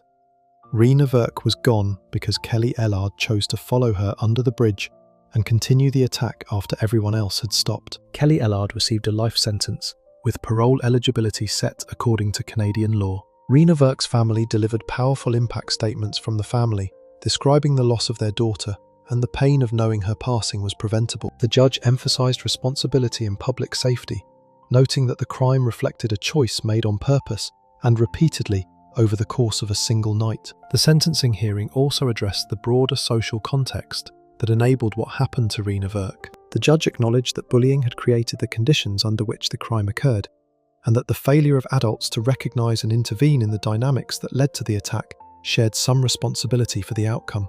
This acknowledgement did not reduce Kelly's blame. She was the one who made the final, devastating decision. However, it recognized that the harm did not emerge from a vacuum. It grew from a social environment in which cruelty toward Rena had been normalized, and in which multiple systems designed to protect young people had failed to function. Kelly Ellard remains under correctional supervision, Her parole history has been controversial, with repeated close attention over her statements and credibility. Rena Verk's case led to nationwide discussions on bullying, group harm, and holding young people responsible in Canada. It remains a defining example of how collective cruelty can culminate in individual crime. Teenage harm can permanently alter lives. In the years since Rena Verk's crime, her name has become synonymous with the consequences of unchecked bullying and the danger of peer group harm. Schools across Canada implemented anti-bullying programs that referenced her case directly. Legislators introduced measures aimed at holding bystanders and participants in group assaults accountable for the outcomes of their actions. Rena's parents became public advocates, speaking at schools, community events, and lawmaking hearings about the need for early intervention when bullying is identified. Their message was consistent. The adults in Rena's life failed to protect her, and that failure contributed to her passing. They dedicated themselves to ensuring that other parents, teachers, and administrators understood the stakes involved when teenage cruelty goes unchecked. If these stories are helping you understand the darker side of human nature, subscribe to see more cases we uncover. Kelly Ellard's attack on Rena Verk lasted minutes, but the next case involves a 16-year-old whose attack on a 12-year-old girl lasted an entire night and ended in a way investigators had never seen before. Case 6. Melinda Loveless. Melinda Loveless was 16 years old when she became the primary aggressor in the taking of Shanda Sharer's life, a 12-year-old girl, in January 1992 in Madison, Indiana. The two were not friends. Their connection was indirect, rooted in jealousy, possessiveness, and a desire for control rather than any personal relationship. Shanda had no reason to fear Melinda because she barely knew her. That lack of familiarity made her unaware of the danger she was in. Shanda Sharer's crime was not a single act of harm. It was a prolonged ordeal involving repeated assaults, transportation between locations, and intentional infliction of suffering over several hours. The level of cruelty shocked investigators, prosecutors, and the entire community. This was not an act that happened in seconds. It was a campaign of harm that lasted an entire night. This case stands apart from other juvenile homicides because of its duration and intent. Shanda was not taken in a moment of rage. She was subjected to prolonged cruelty. The harm continued long after it was clear she was helpless. Melinda Loveless was identified by courts and mental health experts as the dominant aggressor, displaying cruel behaviour, lack of ability to feel for others, and leadership in escalating harm. Her sentence reflected the belief that the crime was not a one-time event, but a sign of deep-seated dangerousness. Melinda Loveless grew up in an unstable environment marked by neglect, mistreatment, and exposure to harm. Court records and mental health evaluations conducted after her arrest revealed a childhood filled with trauma, inconsistent caregiving, and early behavioural problems. By her mid-teens, Melinda had developed a reputation among peers for aggression, manipulation, and instability. She sought dominance in relationships and reacted intensely to any perceived rejection. The conflict that led to Shanda Sharer's crime centered on a romantic relationship Melinda had previously been involved in. When that relationship ended and Shanda became connected to the same person, Melinda interpreted it as a direct threat to her control. Shanda Sharer was younger, smaller, and socially vulnerable. She had no history of dangerous behavior and posed no actual danger to Melinda. The hostility toward her was entirely one-sided. Friends later testified that Melinda spoke openly about harming Shanda. These statements were often dismissed as teenage bravado. No adults intervened. There were no restraining orders, no police reports, and no school actions that prevented what followed. The warnings were verbal, repeated, and ignored. The failure to intervene before Shanda's crime would later become a focal point of community grief. Multiple people had heard Melinda threaten Shanda. Some had witnessed her anger firsthand, yet no one took the step of contacting police, school administrators, or Shanda's parents to warn them. The assumption was that teenagers say extreme things without meaning them, and that the threats would fade as the emotional conflict resolved itself. That assumption was wrong, and the cost was a child's life. In the aftermath, many of those who had heard the threats expressed profound guilt that words they dismissed as bluster had been genuine declarations of intent. In the days before the crime, Melinda's behaviour became increasingly aggressive. She fixated on Shanda, discussing her with anger and contempt. On the night of January 10, 1992, Melinda orchestrated a plan to confront Shanda under false pretenses. Shanda believed she was being picked up for a casual outing. She did not know she was walking into danger. Melinda recruited others, positioning herself as the leader of the group. The plan was not to scare Shanda, it was to punish her. Witness testimony later established that Melinda gave instructions, made decisions, and escalated harm when others hesitated. This was intentional coordination, not impulsive chaos. Melinda controlled the direction of the night from beginning to end. Shanda was picked up and driven to a secluded area. Almost immediately, the harm began. She was beaten, punched, kicked, and restrained. When she attempted to escape, she was recaptured. The group then drove her to multiple locations. At each stop, the harm continued. Shanda was threatened, injured, and subjected to fear throughout the night. Melinda inflicted repeated physical harm. Evidence and testimony consistently showed that she initiated and intensified the assaults at every stage. Eventually, Shanda was taken to a remote area. She was severely injured, unable to defend herself, and pleading for the harm to stop. The final act involved setting fire. The examiner later confirmed that Shanda was alive during the setting fire, making what happened especially horrific.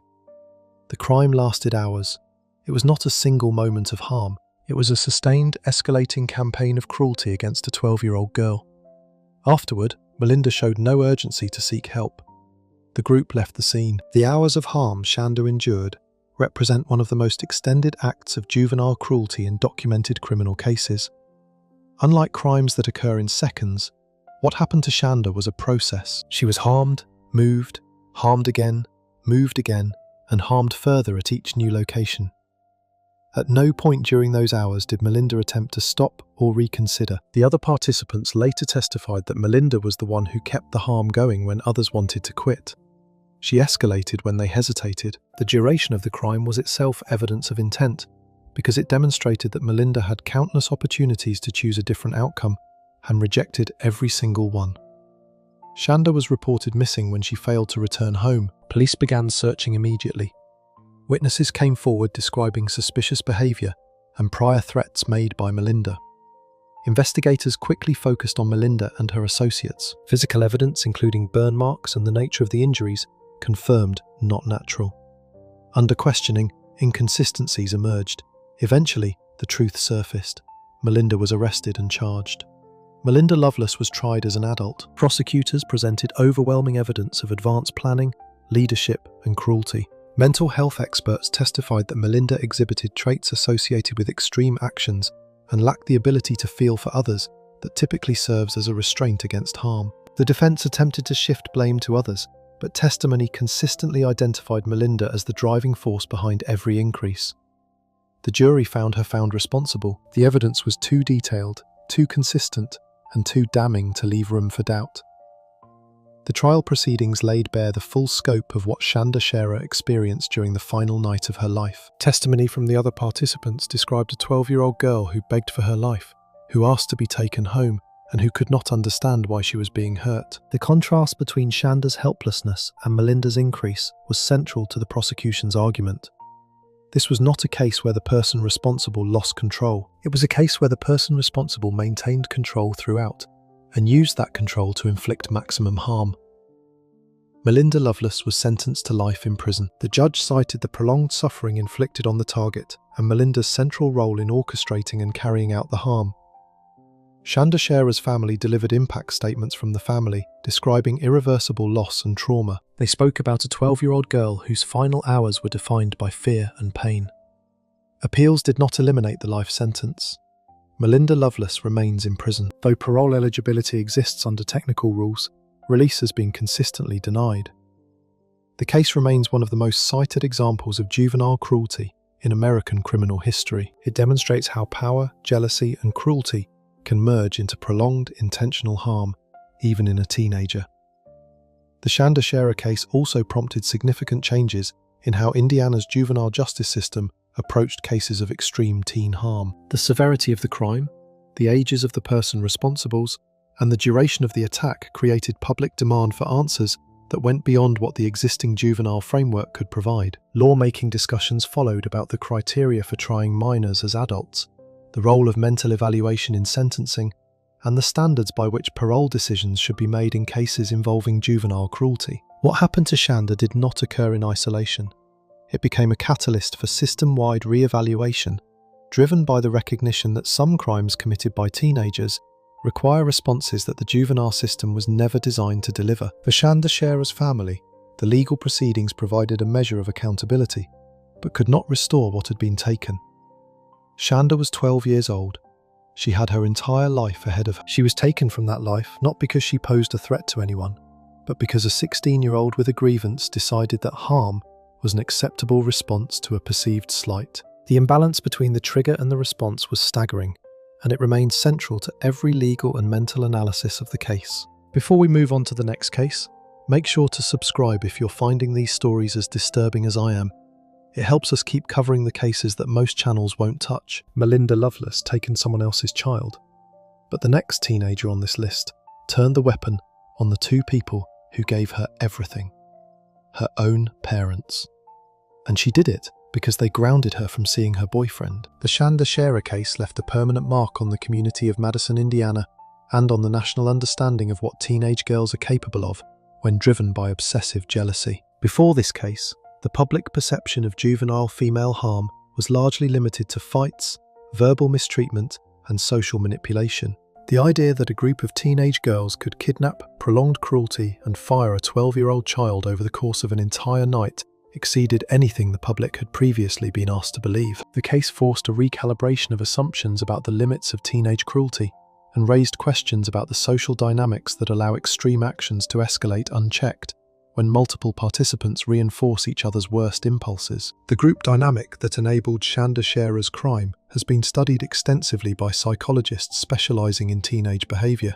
Research into this case and others like it has shown that the presence of peers can amplify dangerous tendencies in individuals who might not act alone. The social pressure to conform, the diffusion of responsibility across multiple participants, and the increase that occurs when one person's aggression is validated by others all played roles in what happened to Shanda. Melinda Loveless was the driving force, but the group structure enabled her to maintain momentum throughout the night.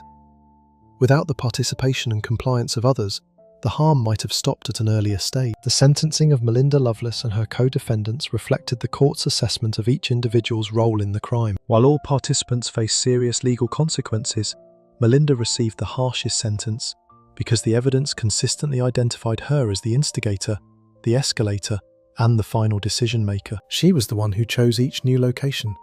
She was the one who decided that the harm would not stop.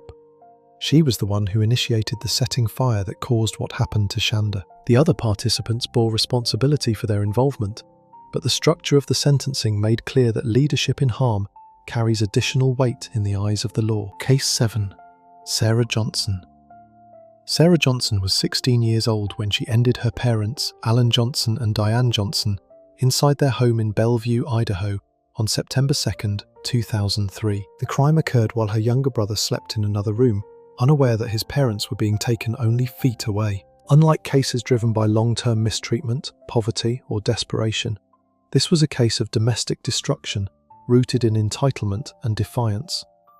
Sarah wanted freedom from parental rules, specifically restrictions on a romantic relationship. When her parents refused to relent, they became obstacles. The crimes were carried out at close range with a weapon owned by the family. There was no sign of forced entry. There was no attempt to flee. Sarah called 911 and tried to frame the acts as a burglary gone wrong. The court ultimately determined that the acts were cold, calculated, and motivated by personal convenience, not fear or self-defense. Sarah Johnson received 2 consecutive life sentences without the possibility of parole. She is one of the rare teenage daughters in the United States sentenced to spend the rest of her life in prison. The Johnson family was well known and respected in their community. Alan Johnson worked as a real estate developer. Diane Johnson was involved in her children's lives and active in local activities. The family lived comfortably. There was no documented history of domestic harm, no police calls, and no Child Protective Services involvement. Sarah was described as intelligent, articulate, and socially active. She was not viewed as a troubled teen in the traditional sense. There were no prior arrests, no known addiction issues, and no mental health hospitalizations. The central conflict revolved around Sarah's romantic relationship with an older boyfriend. Her parents disapproved and imposed restrictions, including grounding and limits on contact. For Alan and Diane, These were ordinary parental boundaries, the kind that families establish when they believe a child is making a harmful choice. To Sarah, they represented unacceptable control over her life. Friends later testified that Sarah frequently complained about her parents and spoke about wanting them out of the way. Those statements were dismissed as teenage frustration. No one treated them as genuine threats. The family dynamic appeared stable from the outside. The warning signs were verbal. It was entitlement and resentment, not chaos. The absence of visible dysfunction in the Johnson household made the crimes all the more difficult for the community to process. In many juvenile cases, there are clear indicators of trouble. These include poverty, addiction issues, domestic harm, or untreated mental illness. The Johnson family had none of those markers. They were comfortable, connected, and involved. The only tension was the kind that exists in thousands of households across the country. A teenager who wanted to do something, and parents who said no.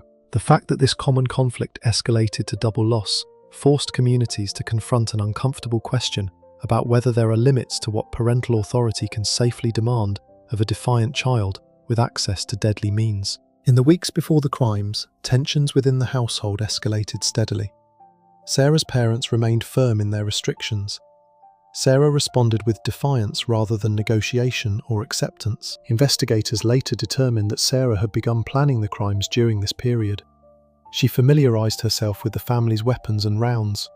She researched scenarios that would explain her parents' deaths without pointing to her. On the night of September 2nd, 2003, Sarah waited until her parents were home and the house was quiet.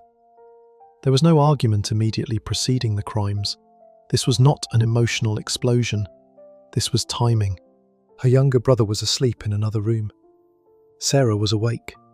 The household was still. Every condition needed for the plan to work was in place. Late that night, Sarah retrieved a weapon from inside the home. She entered her parents' bedroom. Alan Johnson was hit first. Diane Johnson was struck shortly after. Both were hit multiple times. The injuries indicated intentional aiming rather than panic firing. The examiner later confirmed that the shots were life-ending and delivered at close range. Sarah did not check on her brother. She did not attempt to render any kind of aid to her parents. Instead, she staged the scene to resemble a burglary. She then called 911, reporting that her parents had been struck. During the call, her demeanor was described as controlled rather than frantic. She provided the story she had prepared. She said that someone had broken into the home. She acted as a target. She called for help while standing in the aftermath of crimes she had committed. The attempt to stage a burglary showed a level of post-crime planning that reinforced the prosecution's argument about advanced planning. Sarah did not simply take a life of her parents and wait for consequences. She attempted to redirect the investigation by creating a false narrative. She moved items in the home to suggest a break-in. She positioned herself as a frightened daughter who had discovered a scene rather than the person who created it. The fact that the staging was imperfect, there was no forced entry, no missing valuables, and no evidence of an intruder, this ultimately accelerated rather than delayed her arrest. The attempt itself demonstrated that Sarah had thought about what would happen after the crimes and had prepared a plan to avoid responsibility. Police arrived quickly and immediately noticed inconsistencies at the scene. There were no signs of forced entry. Valuables were untouched. The tool used in the acts belonged to the family. Sarah's account of the events changed multiple times during questioning. Bullet testing linked the bullets recovered from the targets to the family weapon. Gunpowder residue testing further pointed to Sarah. Investigators concluded that the burglary story was fabricated. Sarah was arrested and charged with 2 counts of first-degree charges. The speed with which the investigation fell apart, Sarah's story reflected the quality of the physical evidence available. Modern bullet testing could link specific bullets to specific weapons with a high degree of certainty. Gunpowder residue analysis placed the attacker in close proximity to the targets. The absence of forced entry eliminated the possibility of an outside intruder. Each piece of evidence independently pointed to Sarah, and together they formed a case that was through evidence solid. Sarah's defense team would later attempt to challenge the evidence on technical grounds, but the cumulative weight of the findings left little room for alternative explanations. The community of Bellevue was profoundly shaken by the arrests. Alan and Diane Johnson were known and respected. The idea that their daughter had taken them was, for many residents, simply incomprehensible. Neighbours who had seen the Johnson family at local events, at church and in their daily lives struggled to reconcile the family they knew with the crime that had occurred inside that home. The case received significant media attention, and the community became the subject of national close attention as reporters sought to understand how a seemingly normal family had produced a double loss. The media coverage of the Sarah Johnson case introduced the concept of parent killing. This is when a child takes the life of a parent. The concept was introduced to a national audience that was largely unfamiliar with the term. While parent killing is statistically rare, the cases that do occur tend to attract intense public attention because they violate one of the most fundamental assumptions of family life, that children, even difficult ones, will not take a life. People who raised them. Sarah's case became a reference point for legal scholars, psychologists, and journalists who sought to understand the conditions under which a teenager might cross that line. The answers were never simple, and the case resisted easy label. The Sarah Johnson case highlighted how quickly the perception of a crime can shift when the person responsible is revealed to be someone from within the family. Initial media coverage focused on the apparent home invasion.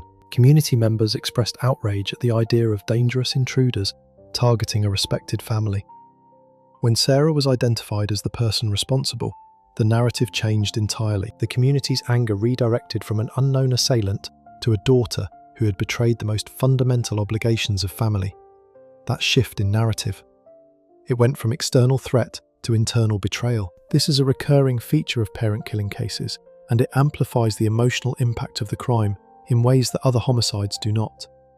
Sarah Johnson was tried as an adult. The defense argued that she was a troubled teenager acting under emotional distress and hinted at the possibility of mistreatment within the household, though no evidence supported that claim. The prosecution presented physical evidence, planning indicators, and testimony from friends about Sarah's statements regarding her parents. The jury deliberated and returned guilty verdicts on both counts. Throughout the trial, Sarah maintained her innocence. Sarah's decision to maintain her innocence throughout the trial, despite the overwhelming physical evidence against her, was noted by the court as an indicator of her refusal to take responsibility. Defendants who accept responsibility for their actions are sometimes viewed more favourably during sentencing, as acknowledgement of wrongdoing can be interpreted as a first step toward recovery. Sarah's refusal to concede guilt, even in the face of bullet evidence, gunshot residue, and the absence of any credible alternative explanation, suggested to the court that she remained unwilling or unable to confront the reality of what she had done. This refusal became a factor in the severity of her sentence. The judge sentenced Sarah Johnson to 2 consecutive life sentences without the possibility of parole. In delivering the sentence, the court emphasized the betrayal of parental trust and the calculated nature of the crimes.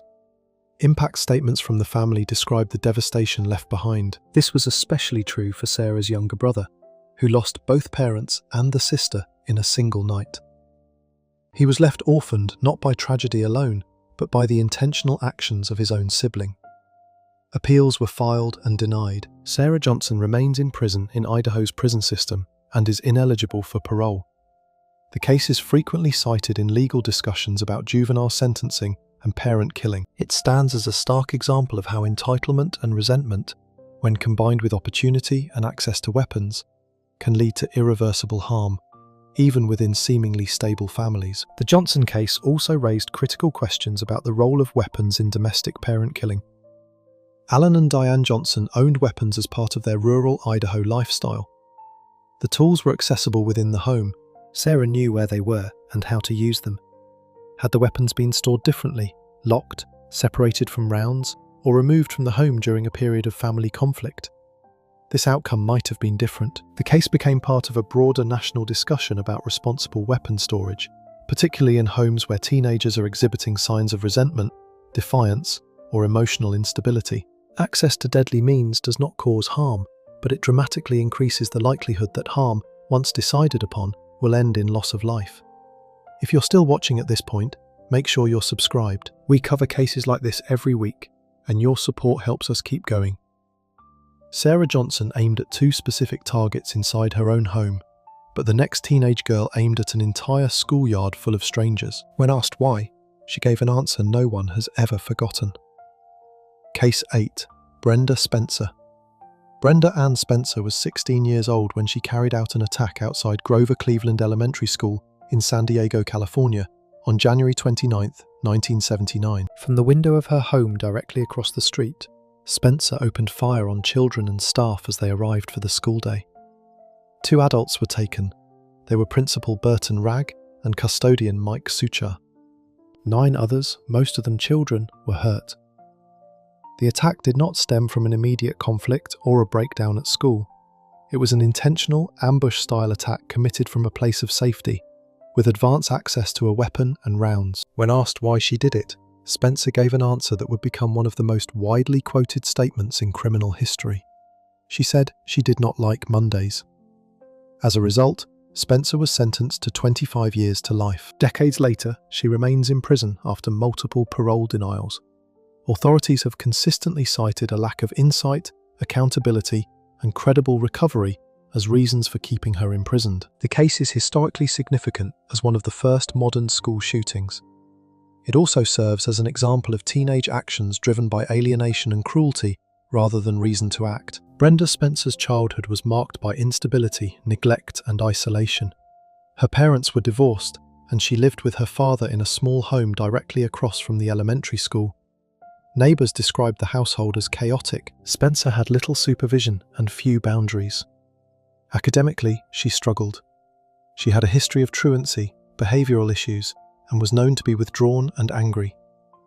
Mental health concerns were present long before the incident. She had reportedly expressed dangerous thoughts and self-destructive thoughts to others, though no sustained intervention occurred. There was no personal relationship between Spencer and her targets. The children and staff at the school were targets of opportunity, not individuals with whom she had conflicts. This lack of personal motive troubled investigators and psychologists, as it suggested generalized hostility rather than situational rage. In the period leading up to the attack, Spencer received a .22 caliber weapon as a gift. The tool was accessible, rounds was readily available, no safeguards were in place. Friends and neighbours later reported that Spencer had made disturbing comments about wanting to harm children. These statements were dismissed as jokes or exaggerations. No police intervention occurred before the attack. The decision to give Brenda Spencer a weapon as a gift would become one of the most closely examined details of the case.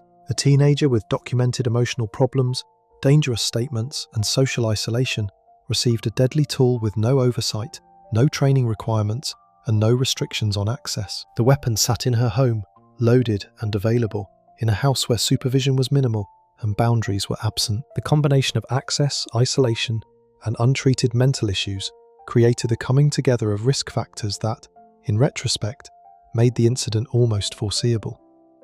At the time, however, no one connected those factors into a coherent warning. In the weeks before January 29, 1979, Spencer's behaviour grew darker. She isolated herself further from peers and family, expressed anger toward the world, and showed fascination with harm. There was no evidence of a triggering event immediately before the incident. On the morning of the attack, Spencer positioned herself inside her home, using the window as a firing point. The timing was intentional. She waited until students and staff were arriving. There was no warning, no demand, no attempt to communicate before the first shots were fired. This was not a cry for help in the traditional sense. It was an act designed to cause harm from a position of control. Spencer did not step outside.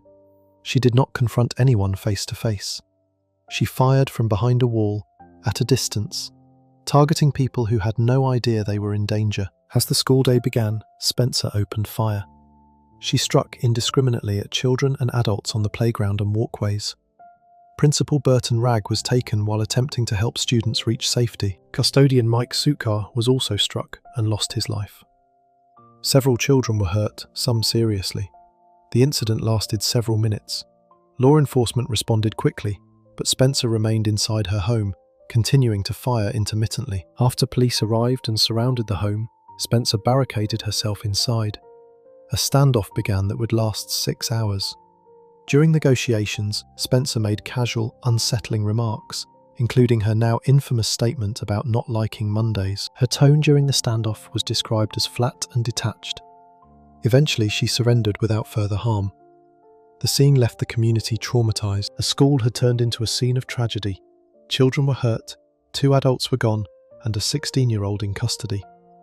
The aftermath of the incident extended far beyond the immediate targets. Parents who had dropped their children off that morning expecting an ordinary day arrived to find chaos, sirens, and the knowledge that their children had been in the line of fire. The mental impact on the children who survived, the families who lost loved ones, and the community as a whole would persist for decades. Burton Ragg, the principal who gave his life shielding students, was remembered as a man who gave his life doing exactly what a principal should do. He was protecting children. Mike Sukar, the custodian, was attempting to help when he was hit. Their sacrifices represented the best of human instinct in the face of the worst of human behaviour. The investigation was immediate and thorough. The attacker's location was known from the start. Ballistics matched the weapon recovered from Spencer's home. Interviews with neighbours, classmates and family revealed prior warning signs, including dangerous statements and emotional instability. Spencer gave inconsistent explanations for the incident. Investigators concluded that the attack was intentional, unprovoked, and planned. She was charged with 2 counts and multiple counts of attempted harm. The charges filed against Brenda Spencer reflected the full scope of the harm she had inflicted. 2 counts of first-degree charges covered the incidents of Burton Ragg and Mike Sukar. The attempted taking of life charges addressed each of the 9 people she had hurt. The scope of the charges ensured that the legal proceedings would account for every target, not just those who were lost. This approach sent a clear message. The lives of the hurt mattered, and the trauma they experienced deserved legal recognition. For prosecutors, the case was about more than 2 incidents. It was about the 20 minutes of fear that an entire school community had endured at the hands of a teenager with a weapon. The investigation also examined the role that Spencer's home environment played in enabling the incident, her father's decision to give her a weapon. This was despite her documented behavioural issues and dangerous statements. The decision became the subject of intense public close attention. In the years since, the case has been cited repeatedly in discussions about parental responsibility for guns stored in homes with minors. The question of whether Spencer's father bore some moral, if not legal, responsibility for the incident was debated in editorials, courtrooms, and lawmaking chambers. While no charges were filed against him, the case contributed to a growing national awareness that weapons in the hands of troubled young people represent a preventable risk factor for mass harm. The Brenda Spencer case occupies a unique place in the history of American harm. It predated the wave of school shootings that would define later decades, and it occurred at a time when the national conversation about guns, mental health, and youth harm was far less developed than it is today. The systems of threat assessment, crisis intervention, and school security that now exist in most American schools were entirely absent in 1979. Spencer's attack revealed vulnerabilities in public safety that would take decades to address, and the slow pace of that response meant that other communities would suffer similar tragedies before meaningful protections were put in place. In court, Spencer was tried as an adult. The defense focused on mental illness, citing depression and emotional disturbance. The prosecution emphasized careful thought, the choice of timing, and the complete absence of reason to act. Mental health testimony acknowledged mental health issues, but affirmed that Spencer understood the nature and consequences of her actions. The court rejected a mental illness defense. Spencer ultimately pleaded guilty to avoid the ultimate sentence. The guilty plea brought the legal proceedings to a close, but did not bring closure to the community. The families of Burton Ragg and Mike Sukar were left to grieve 2 men who lost their lives protecting children. This was a task that should never have been necessary. The hurt children and their families faced years of physical recovery and mental treatment. Some of the survivors carried visible scars, others carried invisible ones that would affect their relationships, their education, and their ability to feel safe in public spaces for the rest of their lives. The incident had lasted only minutes, but its consequences would reverberate for decades. Spencer was sentenced to 25 years to life in prison. The judge emphasized the randomness and cruelty of the attack, as well as the permanent harm inflicted on surviving targets. Families of the deceased described lifelong trauma and loss. Survivors spoke of physical and mental injuries that never healed. Spencer made no meaningful expression of remorse at sentencing. To this day, Spencer remains in prison. She has been denied parole multiple times, with boards citing refusal to take responsibility, inconsistent explanations, and insufficient recovery. The case influenced national awareness of school shootings and access to weapons. Decades later, Spencer's continued imprisonment reflects a judicial consensus that the risk she poses has not diminished. Before we continue, hit subscribe if you appreciate deep dives into cases that don't get the attention they deserve. Brenda Spencer struck at children she had never met, but the next teenager used the exact same type of tool against someone far closer. This was the stepmother sleeping under the same roof. Case 9. Cassandra Bjork. Cassandra Bjork was 15 years old when she ended her stepmother, Peggy Bjork, in Velva, North Dakota, on June 6, 2013. The act occurred inside the family home and was carried out with a high-powered weapon fired at close range. Peggy Bjork was not engaged in a conflict at the time of the incident. She was caught off guard. The crime was not impulsive. Investigators determined it was planned in advance and motivated by personal resentment and perceived grievance rather than immediate danger. Courts concluded that the event reflected intentional, close-range, deliberate harm. It was not self-defense, not panic, and not an accident. Cassandra Bjork was sentenced to life behind bars, with parole eligibility after several decades.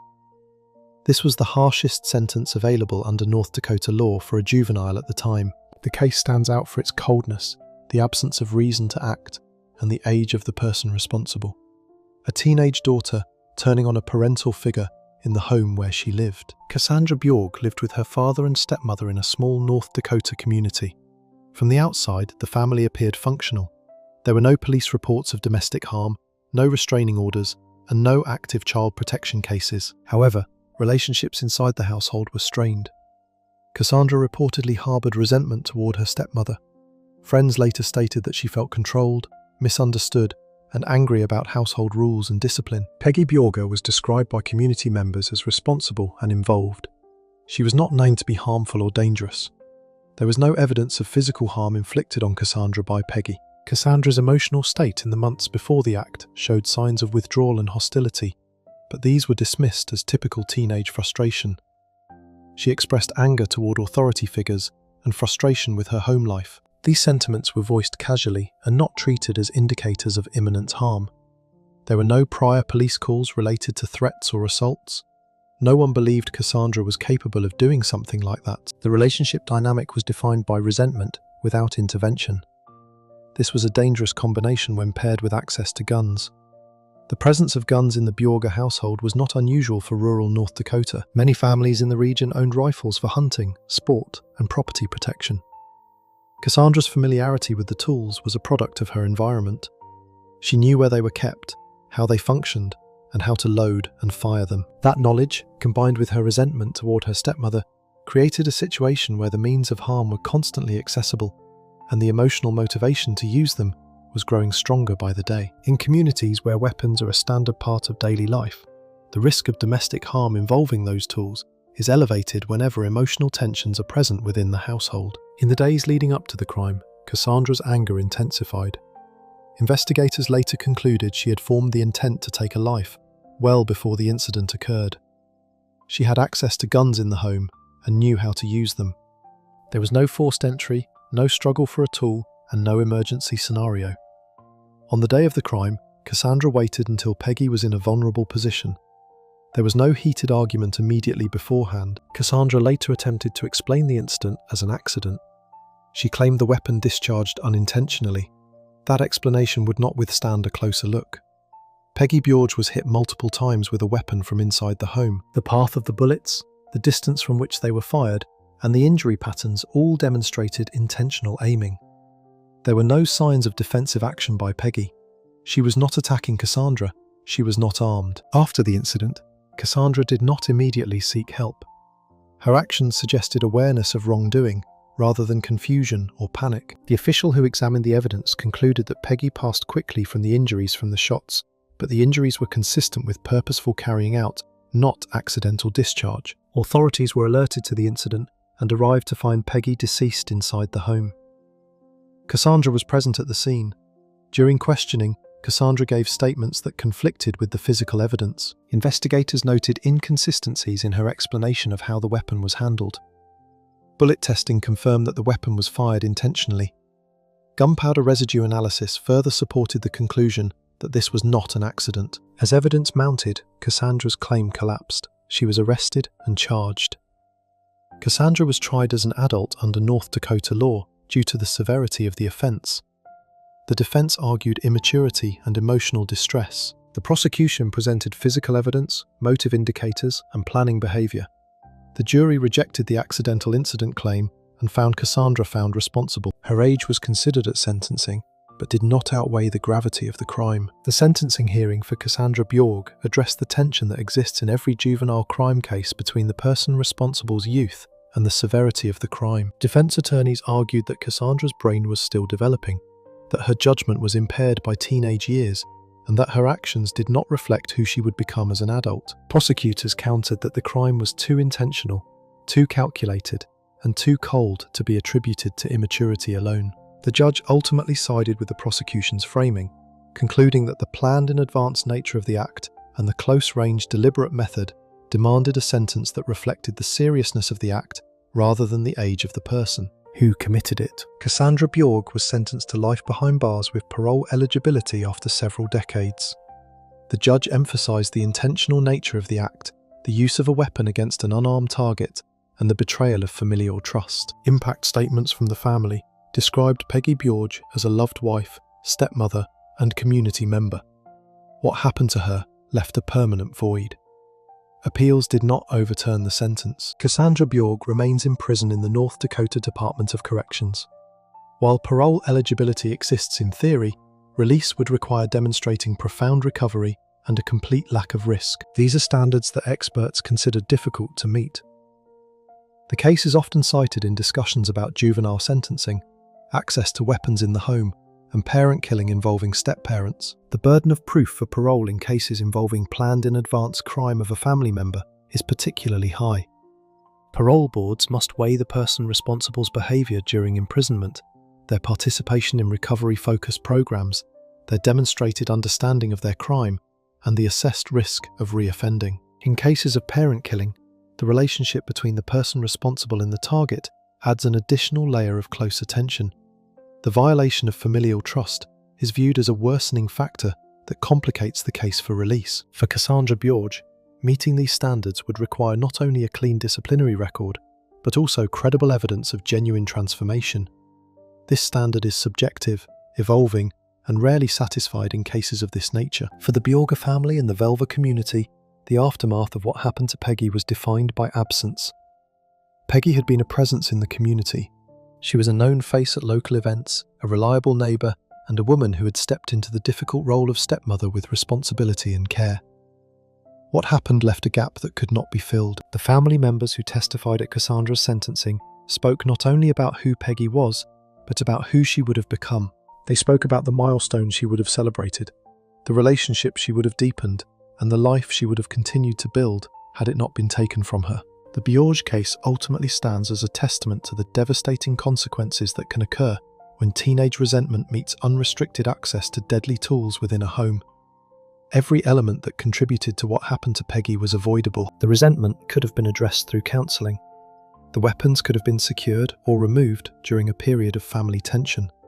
The warning signs could have been taken more seriously by the adults in Cassandra's life. Instead, each failure made the next worse, until a predictable tragedy unfolded inside a home that should have been the safest place in Peggy Bjorg's world. The Bjorga case also raised important questions about the dynamics of blended families and the unique pressures that step-parenting can create. Peggy Bjorga was not Cassandra's biological mother. She was a woman who had entered Cassandra's life through marriage, inheriting a parental role that came with responsibilities, but not necessarily the emotional bond that develops between a birth parent and child. Step-parents across the country occupy this position. They exercise authority without the biological connection that sometimes softens resistance. In the vast majority of blended families, this dynamic is navigated without incident. In this case, however, the resentment that Cassandra felt toward her stepmother's authority became the catalyst for crime. Make sure to subscribe before the next case. Trust me, it's even more shocking than what you just heard. Cassandra Bjorg received life in prison for what she did to her stepmother. But the final case on this list involves a teenage girl whose crime was considered so unforgivable that the state of Indiana initially decided she should be carried out. The Cassandra Bjorg case also served as a reminder of parent killing. This means the taking of a parent or parental figure. It is not limited to households where mistreatment is present. While many documented cases of parent killing involve offenders who were subjected to long-term physical or sexual mistreatment, Cassandra's case did not fit that pattern. The resentment she felt toward Peggy Bjorge was rooted in authority and control, not in harm directed at her. Peggy was doing what parents and step-parents do. She was setting rules, enforcing boundaries, and managing a household. The fact that these ordinary acts of parenting were enough to motivate crime reveals the depth of Cassandra's disconnect from the consequences of her actions, and the extent to which her resentment had overridden her capacity for rational judgment. Case 10. Paula Cooper. Paula Cooper was 15 years old when she ended Ruth Pelkey, a 78-year-old Bible teacher, inside Pelkey's home in Gary, Indiana, on June 14, 1985. The two were strangers. Ruth Pelkey opened her door that day believing she was helping a group of teenagers seeking guidance. Instead, she was beaten and attacked repeatedly. The crime was not accidental, defensive, or provoked. It was a planned home invasion motivated by thrill-seeking, rebellion, and contempt for authority. Paula Cooper was identified as the primary aggressor, delivering the final injuries. The severity of the act and Cooper's age resulted in a sentence almost unheard of at the time. This was the most severe sentencing for a teenage girl. This case fits the broader pattern of extreme juvenile harm, not because of its final outcome, but because it demonstrates how courts once viewed certain teenage criminals as beyond saving, worthy of carrying out. It became a global symbol of the question, can a child commit a crime so severe that mercy is no longer possible? Paula Cooper grew up in a deeply unstable environment, marked by poverty, neglect, and exposure to harm. Her home life lacked consistent supervision, structure, or emotional support. From a young age, she exhibited behavioral problems and defiance toward authority figures. School records showed disciplinary issues, truancy, and emotional instability. Teachers described her as angry, disengaged, and hostile.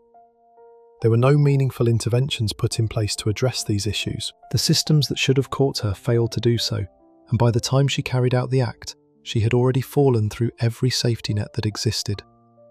Ruth Pelk, the target, was the opposite of Paula Cooper in almost every way. She was a retired church volunteer, known for her kindness and generosity.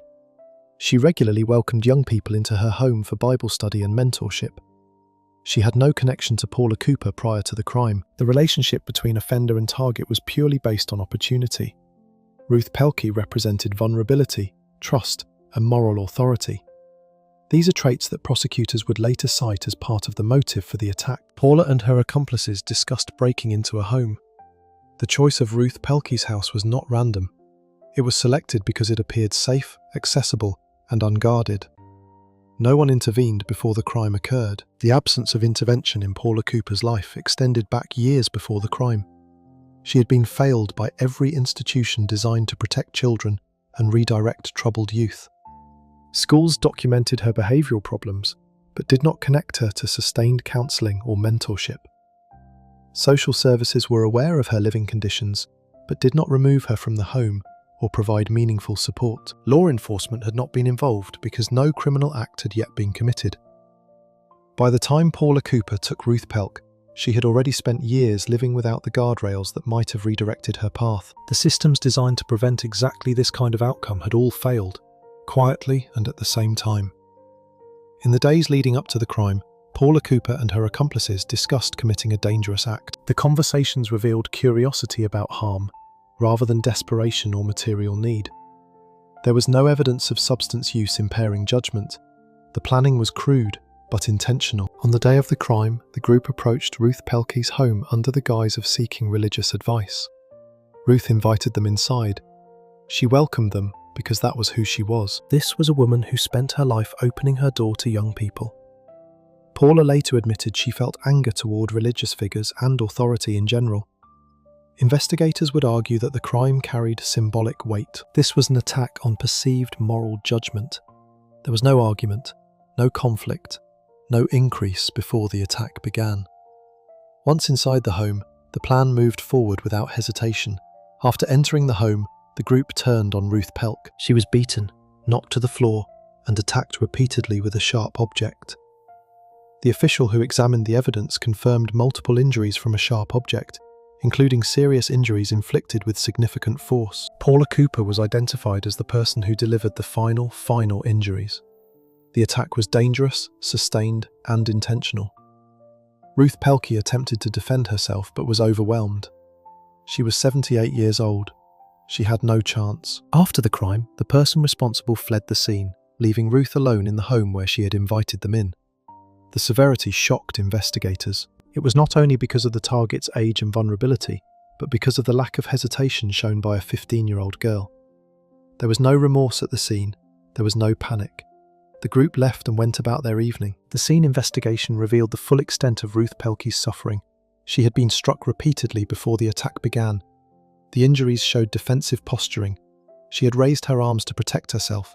She had tried to retreat. At 78 years old, she had no physical means of defending herself against multiple teenage attackers. The house where she had welcomed generations of young people for guidance and spiritual support became the site of her passing. That irony was not lost on prosecutors, who used it to underscore the callousness of the attack. Ruth Pelkey lost her life doing what she had always done. She was trusting young people, and that trust was weaponized against her. Ruth Pelkey was discovered later that day. Police quickly determined what happened was not natural. Witnesses reported seeing teenagers near the home around the time of the act. Investigators identified suspects within hours. Paula Cooper was arrested and questioned. She confessed. Physical evidence backed up her involvement.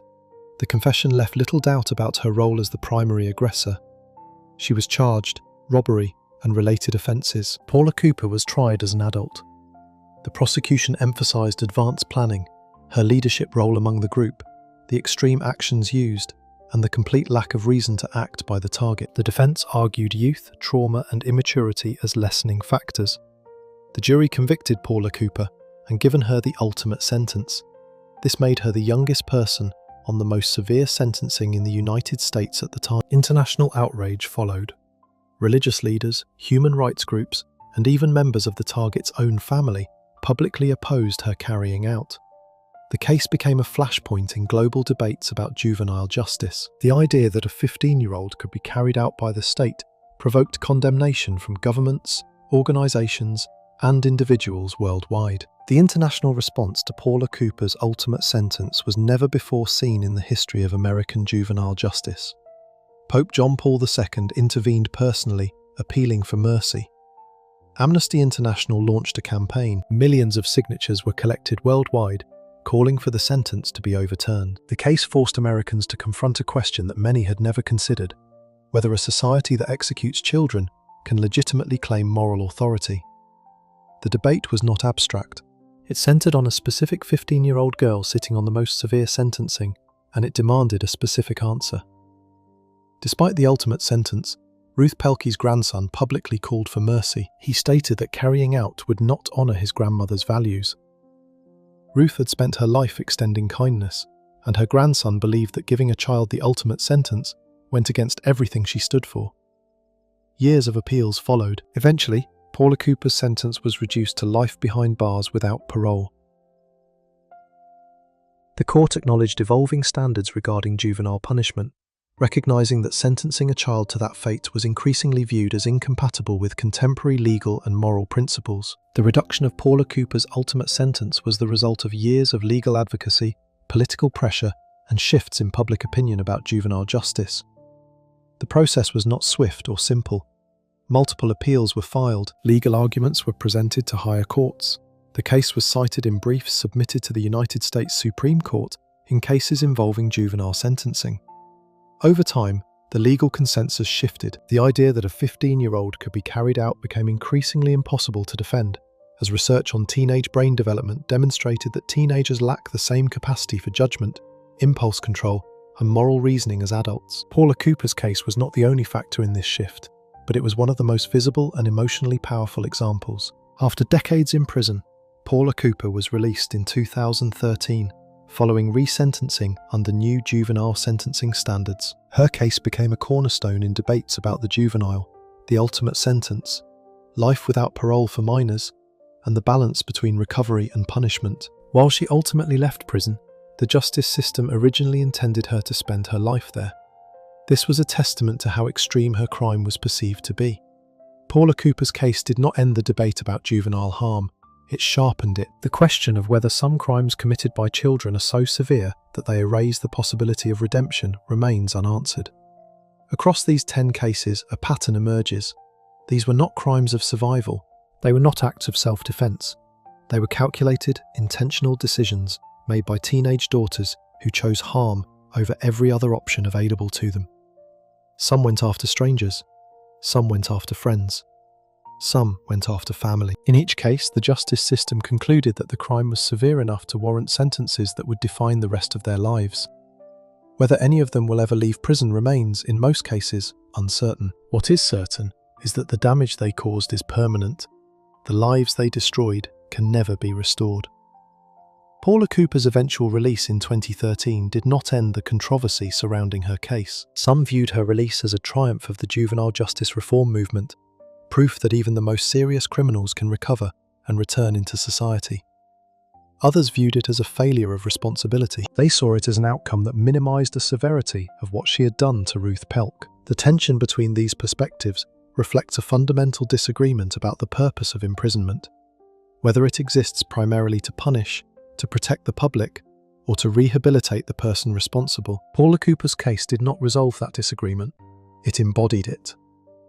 Her life after release and the debate that surrounded it became as much a part of the case's legacy as the crime itself. Each of these cases exists independently, yet together they form a collective record of what happens when teenage girls cross the line between anger and action, between resentment and crime.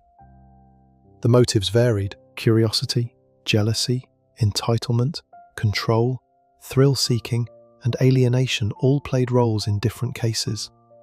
The targets ranged from toddlers to elderly women, from best friends to parents. The geographic locations spanned rural Missouri to urban Indiana, from English industrial towns to Canadian prairie cities. What connected all 10 cases was the presence of intentional choice. None of these crimes were accidents. None were committed in true self-defense. Each one involved a teenage girl who decided, in advance or in the critical moment, that another person's life was worth less than her own desires. The justice system responded to each case with sentences that reflected the severity of the crimes. These included life in prison, indefinite detention, and in one case, an ultimate sentence that was later reduced. Whether those sentences were proportional, whether they accounted for the role of mental illness and trauma, and whether they served the interests of justice or merely the demands of punishment, are questions that continue to be debated. What is not debated is the permanence of the outcomes. The targets are gone, the families are shattered, and those responsible remain, in most cases, behind bars. They are defined not by who they might have become, but by what they chose to do. These 10 cases span decades, continents, and circumstances, yet they converge on a single, unavoidable conclusion. The capacity for extreme actions does not require adulthood. It does not require a history of mistreatment. It does not require poverty, substance use, or diagnosed mental illness, though these factors appear in several of the cases. What it requires, in every instance documented here, is a decision. Each of these teenage daughters made a decision to end another person's life, and each of them carried that decision through to its conclusion. The consequences of those decisions, for the targets, for the families, for the communities, and for those responsible.